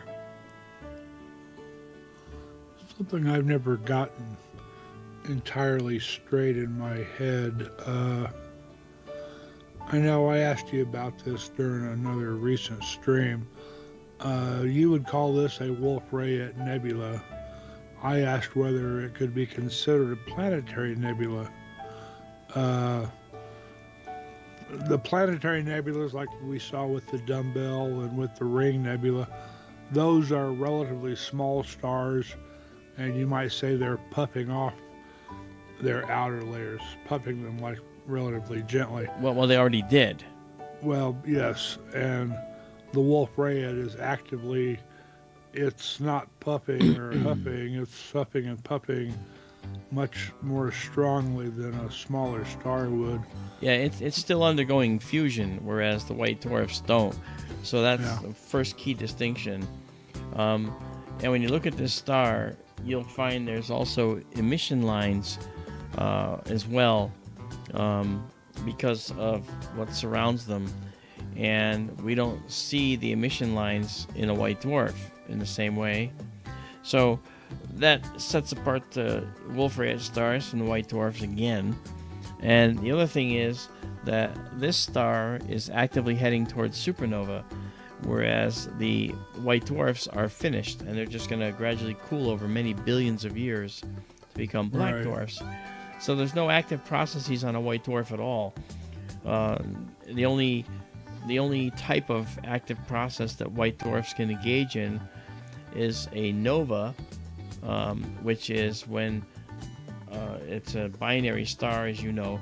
I'm telling this to everybody else. You have a white dwarf and a red giant, and the red giant leaks material onto the surface of the white dwarf. And if that material doesn't pass the Chandrasekhar limit, which is a special limit beyond which stars can no longer hold together in this state, then the star will eventually start to just fuse in a violent fusion reaction, fuse all that hydrogen that landed on their surface, and that brightens the star tremendously for a few days. That's called a nova. Okay. So when you look at a Wolf-Rayet star, the Wolf-Rayet star is actually an actively fusing core that's furiously fusing and furiously spewing these amazingly powerful stellar winds. So when we look at what the ultimate goal is, or the ultimate demise of the Wolf-Rayet star is, this star's demise is going to be that of an explosive supernova. And when we look at a white dwarf, its ultimate demise is to just fade away to a black cinder eventually. So, hi Ray. Rainbow Bell's with us. Hi Ray. Which was the point I was trying to make. This is a much more violent process than a planetary. Yeah. Although there is a gray line, you and I have talked about this before, that some say there are certain kinds of Wolf-Rayet stars that are involved with planetary nebulas. Yeah. And the nice thing is that science is not nearly settled yet, which I love. It's great that that's not settled. Can you zoom out for a moment? Yeah, let me just change the name here. Dumbbell Nebula, okay. Astrolin was asking earlier, was that a cluster he saw? Yes, it was up there. Yeah, and I believe that's Messier 52, isn't it? I don't think so. Is that what we had last time? Let me just do an annotation. Yeah, you're right. It was 52, the open cluster. I was thinking 52 was a globular. But you're right. I hope you folks like the annotation so we can actually label everything in there for you. We'll save that image. All right. Mark, will you excuse me a moment, please? Yes, sir. So now what you'll see when you grab that annotation image is, let's see, this one. There's the annotation showing you what that is. Interesting, it doesn't know what that is because that's actually an object that we see and talk about. Okay, so let's zoom back in again. We don't want to get too close because it's really hot there.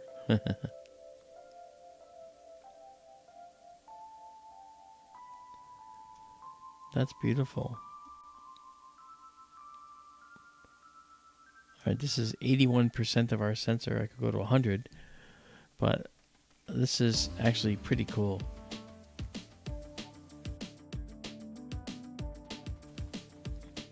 Gorgeous. You can almost see what's going on in here. This is several light years across right here, by the way. I mean, we're talking quite a distance. And if we come back in here and we focus on the bubble, the distance given to the bubble, this is about 11,000 light years, right? Just over 11,000 light years away.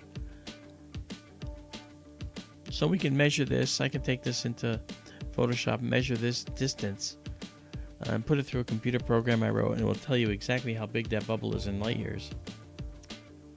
But I'm going to say it's several light years in size. Wow.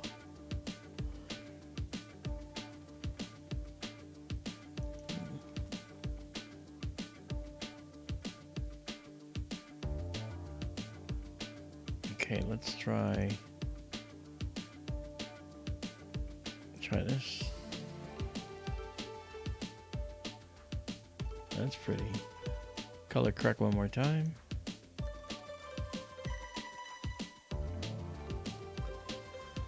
Ronald is with us. Ronald ERRT Radio. He has great shows on his channel. Go check it out. Ronald, you can put up your link to ERRT Radio if you like. Wow. And that cluster, M52, right there is up here in the upper left. And over here, out of shot up here is another nebula. There's another one right here. And then down here, you can see the beginnings, just the beginnings, of another one, and I believe that one's known as the lobster claw. Ronald's asking a question. He says, would the size of the cloud structure indicate the star make? The make and model? The size of the cloud isn't necessarily a good indicator, Ronald, because there's many things that can make a cloud a certain size. It's the spectrum, and it's the luminosity of the star, the type of the star that we see. That makes all the difference. Just looking at it visually, we can come to all kinds of incorrect conclusions. But we have to look at the spectrum of the star to see what's really going on. With our next telescope, actually the telescope that Ronald helped us to obtain, we are going to have a spectral spectral grading system on it to look at the emission lines that some of these things create. And that'll be kind of cool. We'll be able to see the spectra. That'll be nice. So Ronald asks, so is the red spectrum the indicator? That's an indicator of ionization of hydrogen gas. Red is the characteristic color of ionized hydrogen gas. If I talk to you about atoms and how the transitions work, there's many transitions that an electron goes to, but the dominant one is the red color that we see. When an electron is bounced off an atom because it absorbs so much energy it can't stay on there any longer, it'll eventually lose that energy and come back in. That's called recombination. And when it comes back in, it's like a billiard ball. It bounces around to different levels and settles on one final level. And that final level for hydrogen that is red is at the n equals 2 level. Those are discrete levels in a hydrogen atom. All atoms have these discrete energy levels. That's why it's called quantum mechanics, because it's specific quanta, which is a number, basically, specific quanta at which these electrons will arrive at their final destination. Okay, let's do this. Look at how beautiful that is, Daryl. That's just stunning. Yeah.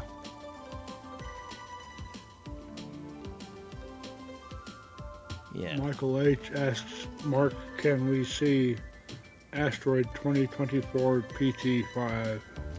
Yeah, I looked for that earlier, Michael, and I don't believe we're going to be able to see that. I looked it up, and its brightness is just so small that we won't be able to see it. I would like to see it. I think that it's... I looked on the Sky Live, and I didn't see it on there. Daryl, you can second, verify if you want. Looking.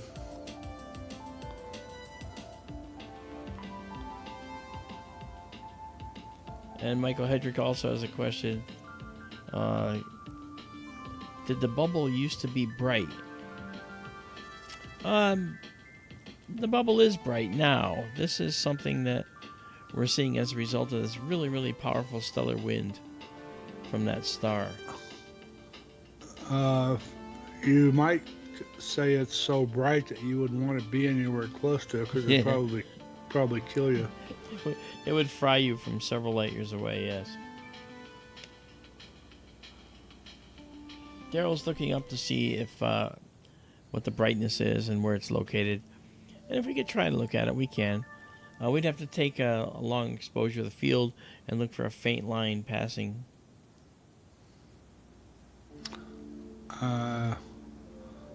The space rock will be too small and faint to be seen with regular telescopes. Yeah, we're going to need space-borne telescopes for it. They're talking about studying it with the big telescope on the Canary Islands. Yeah. Mount Teide. Probably up on Teide. Where's it located, did it say? That's what I'm looking for. Oh, okay.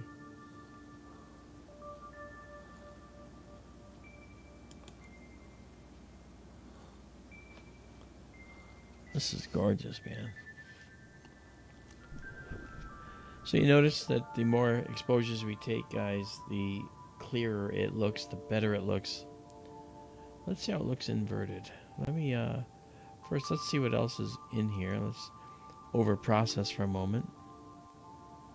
Okay, and now let's invert that. The blue areas, those are all nebula. You can see the bubble much clearer here. Goes all the way around here. That's something, that's pretty. And then we'll come out of our over process mode and go into inverted mode again. And you'll notice that you can see pretty much only a part of the bubble. If we over process it, you can see more details. So that's why we over process those when that happens. Okay. I don't see a location for it. It's coming right for us. Okay,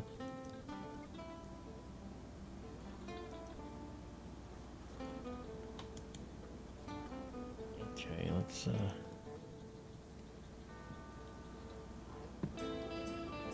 go here. Okay, now we'll do an annotation on this,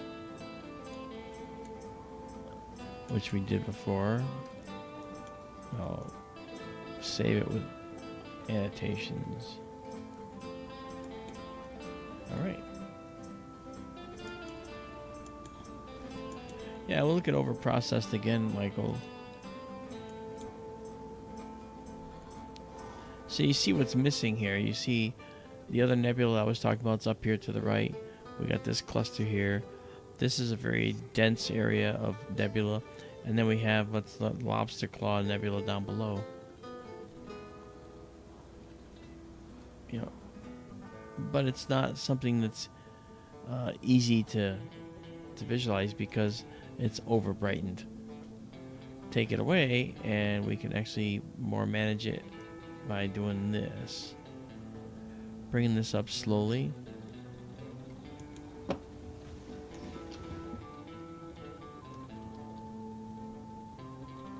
that. There you go.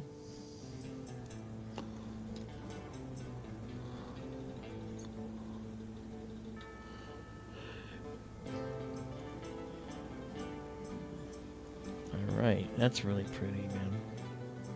Michael says the magnitude of 2024 PT5 is 22.66. I assume that's too dim for you. Well, we were routinely seeing magnitude 17 satellites at geostationary position, but 22 is, even for our dark sky, 22 is too faint for us to pick up against the noise of the background. It's 36 feet across, Michael, and it's more than 500,000 miles away, so it, you know, even if we saw it, it wouldn't be anything to it wouldn't be remarkable. Sorry. But we'd be able to see it move in the field. That's the exciting part. Yeah. Tiny. Wow. I'm really impressed with this camera. It looks great.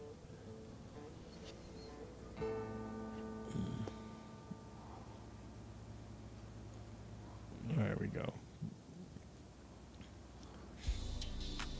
Moon should be up for you now. Yeah.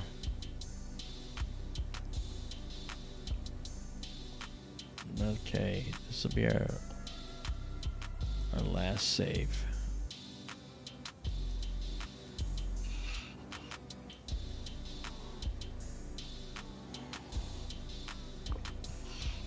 Nice.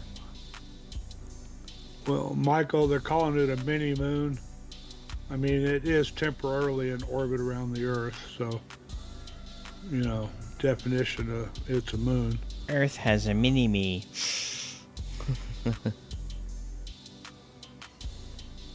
Excellent. Right, so that's our bubble nebula.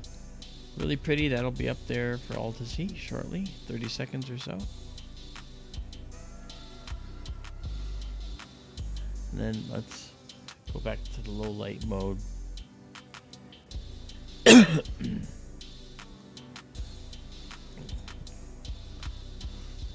I'm going to try and see if by chance we can. I don't think we can, but we're going to try and see if we can see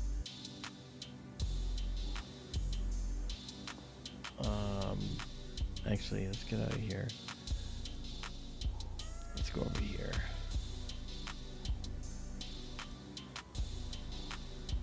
Which galaxy is that? Starburst galaxy. IC10, yeah. Okay. This is Cassiopeia. Alright, hold on. Let's do the speed and quality thing.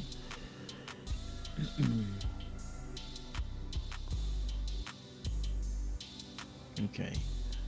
Alright. Maybe we can do this one now. No, it's about as high as Polaris. Yeah. Should be visible. Yeah, we're going to try and cheat along the corner here. It's going to be close. We'll see it, but it's going to be... Oh, I see. Peeking over the edge of the roof. Yeah.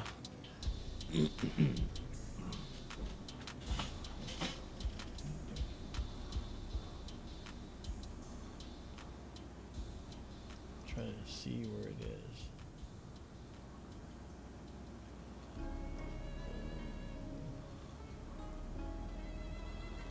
Yeah, that's close. All right, let me I think it's right here.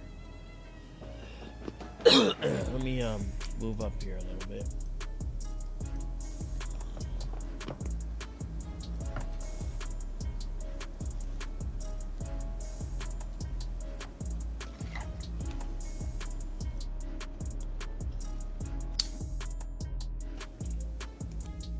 All right. Not sure, but we're gonna try out and see. I'm gonna do a quick shot here of 15 seconds just to see. We'll leave it. We'll leave us at this level here.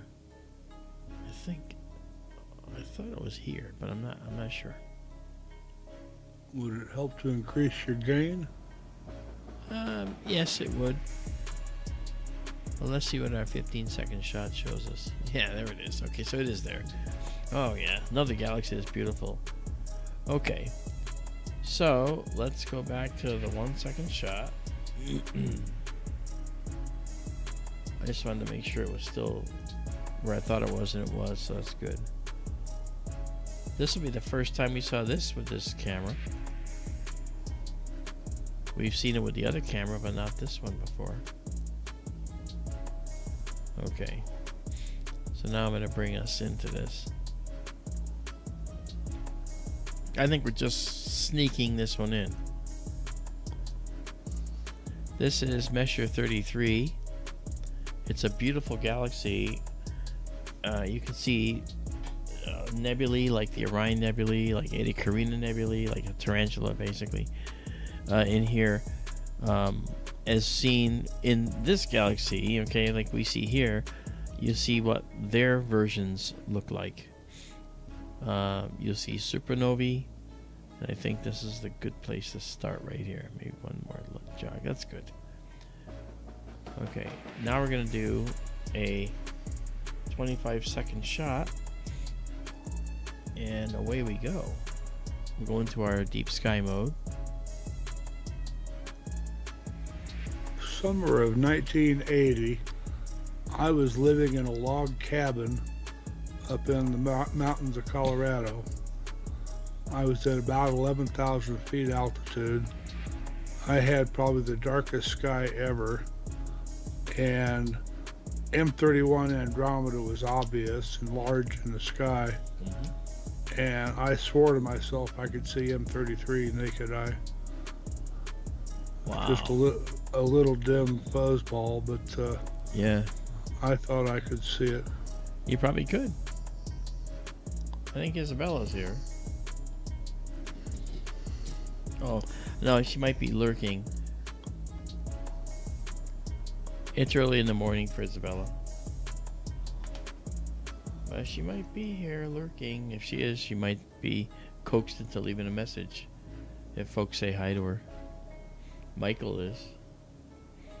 Hi, Izabela, just in case. Exactly.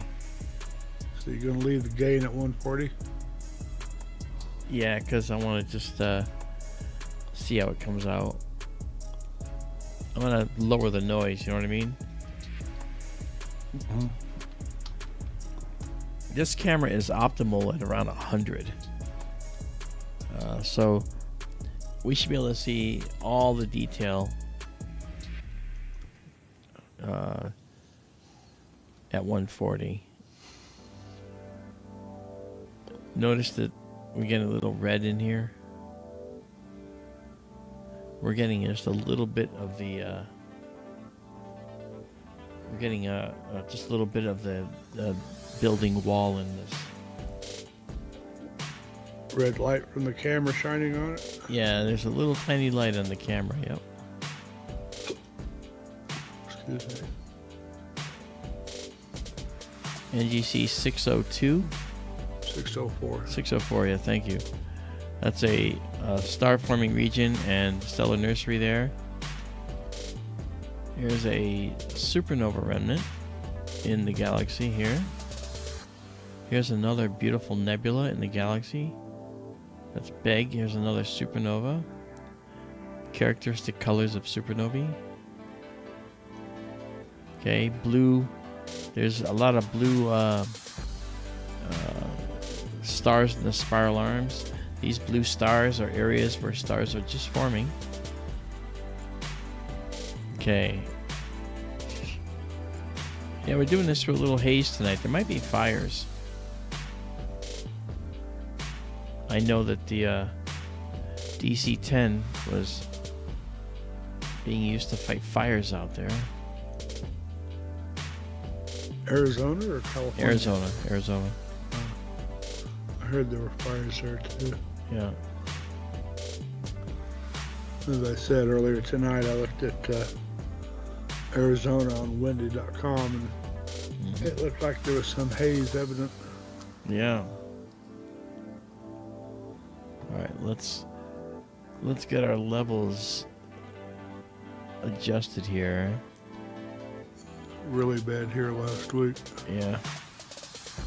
mainly the California fires.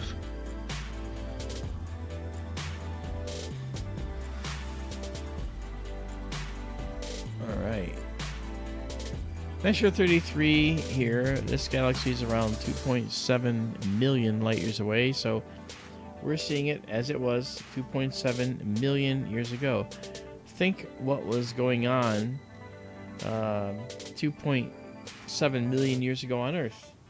And that's when the light that's just reaching our telescope now, that we're seeing right now, has left that galaxy. That's just an incredible thought to ponder. Mike has a question for you. Are any particular oceans good for very dark sky? I heard Yes. algae can be pretty bright. Is that correct? Well, if you go to certain shores, I think one of them's in Puerto Rico. Some are in the middle of the Atlantic, I think. There's a couple locations where the algae glow when you run your hands through them. It's actually plankton. And they actually glow this beautiful blue color. I was on the middle of the ocean in a fishing boat with my cousin who was a fisherman in Maine. We're out on down the Grand Banks, and I was seasick as heck. So he made me stand over at the central mast on the ship and just hang on. I remember looking up and wondering what were those black things blocking the stars, and they were clouds. The clouds are black against the sky.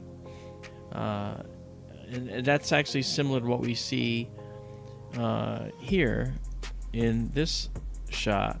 If there were clouds, the clouds on this side of the sky would be black because there's no light pollution out here. We get a little bit here. This is not visible to your eye. This is actually very dark here, but this camera being so sensitive, you actually can pick up the light, and it's much brighter. Very, very dim, if even possibly almost invisible to your eye. Mike, you talk to sailors. If you're out in the middle of the ocean and it's clear sky, yes, you have very dark skies. Probably the darkest you can still find on the planet. That's true. Bortle level 0.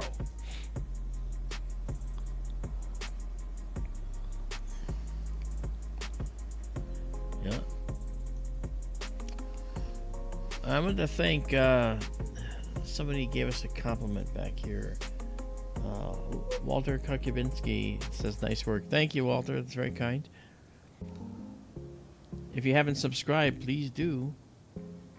Please join us. It's all free, obviously. If you want to support us, you can. You can go to here and donate to us. You could join our Patreon. We have a Patreon where people join us, and I think you can join the Patreon.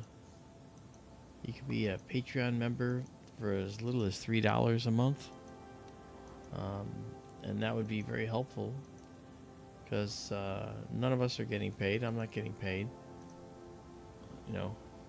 As an astronomer, I do this out of the sheer desire to show all of you what's going on right up over your heads. Fantasy says, best $5 I spend every month. Thanks, man. That's really kind. Thank you.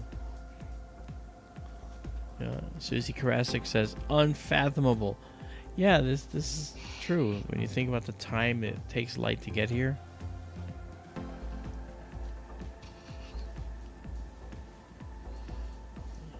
Okay. Let's try one thing. I'm going to try just soften everything up just a tad. Alright, let's zoom in now. We've got 18 shots here.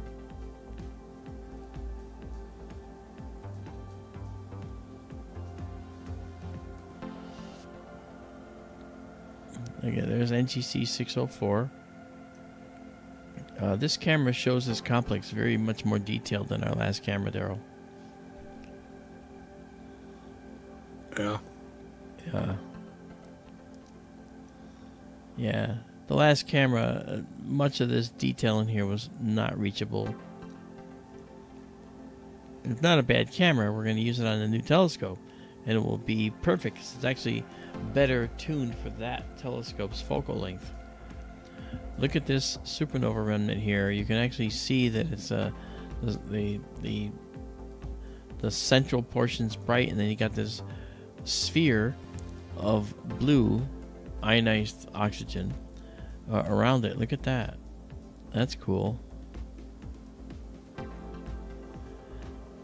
Dark lanes. These are dark dust clouds like in our galaxy that we see. We see that in this galaxy. Let's go see if the moon is up.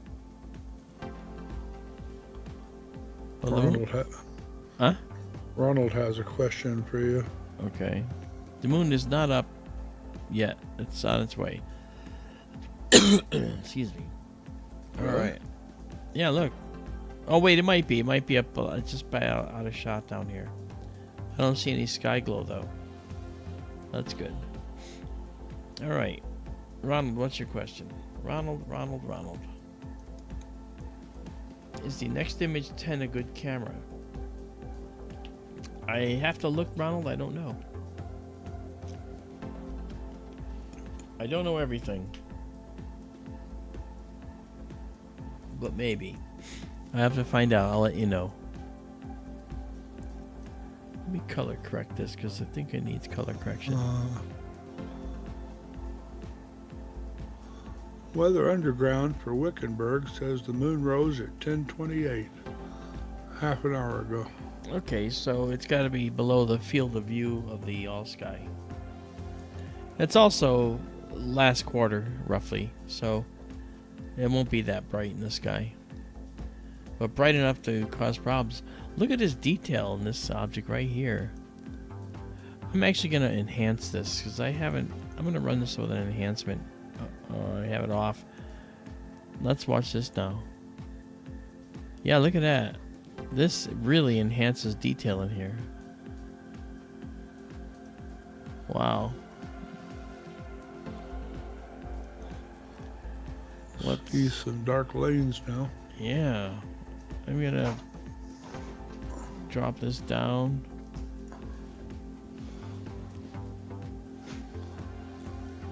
Actually, I think it's more effective to leave it up. Wow. Yeah, that's pretty.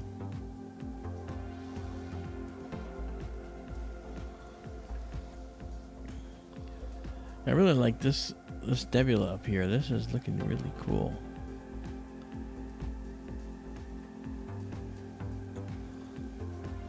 Yeah. We have some noise which we have to deal with, and that's at 140. If I went to 200, that would be really bad.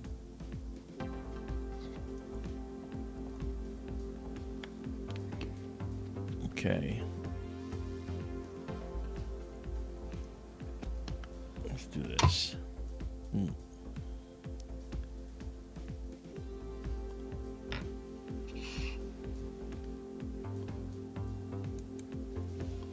Hey, Asher. Asher Real is here. Hi, Asher. We're just about done for tonight, Asher. This is our last object.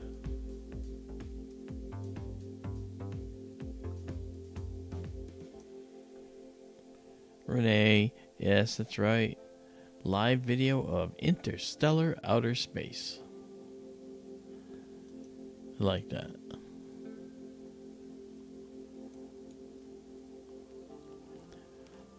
Yeah, we have, I think it's smoke in the air, Daryl, out there. Because when you look in here, we have a haze in the sky here. Oh. Yeah.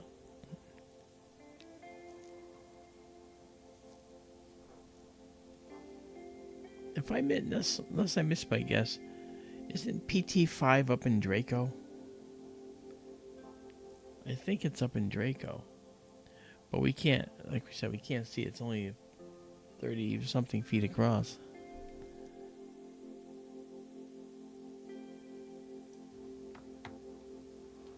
Draco does kind of ring a bell now that you mention it.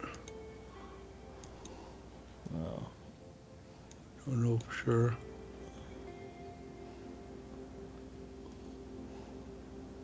This is a beautiful galaxy. Let's change this to M33. Galaxy. Alright, enhancement. We'll cut it off for now. Soften the noise. Wow.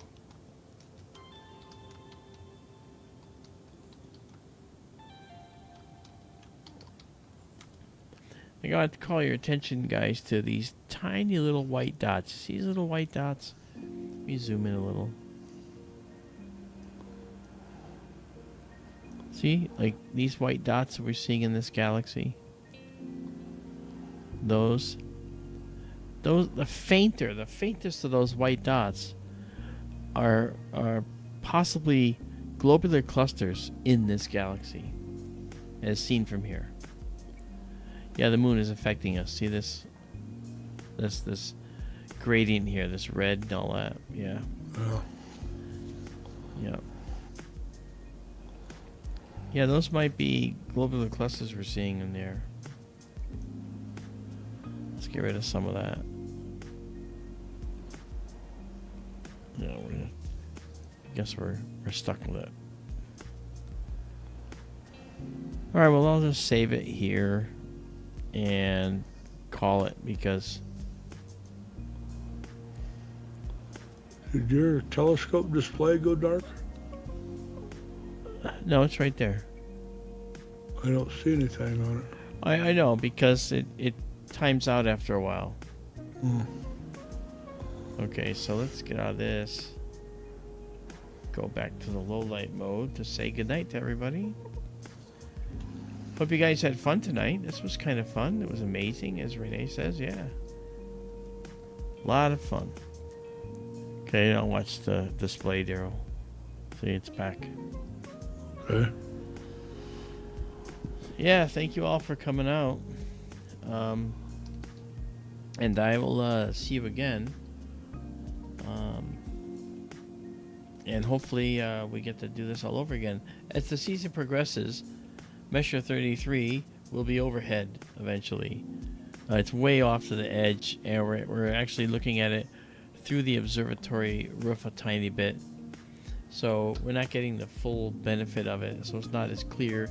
Plus there's some smoke in the air, so it's not as clear. But this is what we do. This is what happens. But I hope you guys had a good time tonight. I know I did.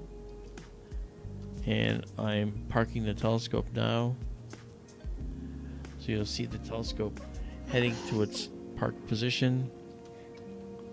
This is the program I wrote to control the telescope and the system.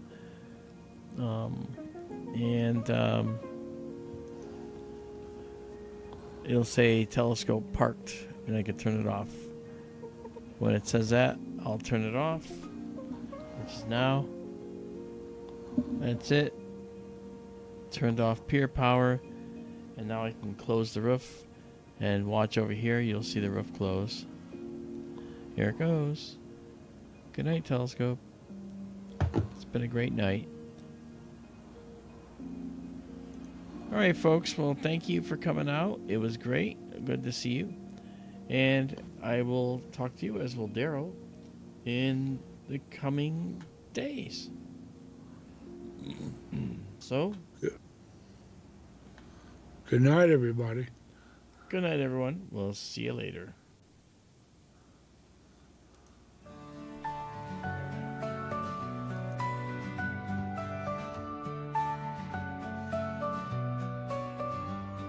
Stars so bright in the sky. On Arizona nights they fly. Nebulae in colors rare. Galaxies beyond compare. Sky tour in the night so clear. Brings the universe near. Real-time wonders to see. Streaming light for you and me. Lift your eyes to the skies. Universe in all its light. Sky tours bringing the views. Every night feels brand new. In the dark, the night unfolds. Stories of the cosmos told. Through the lens, a distant dream. Living real like a gleam. Far away, up so high. Across the stars beyond the skull. Through the lens, a distant dream. Living real like a gleam. Lift your eye up so high. Across the stars beyond the sky. Sky tour shows us the way. Every night a new display. Lift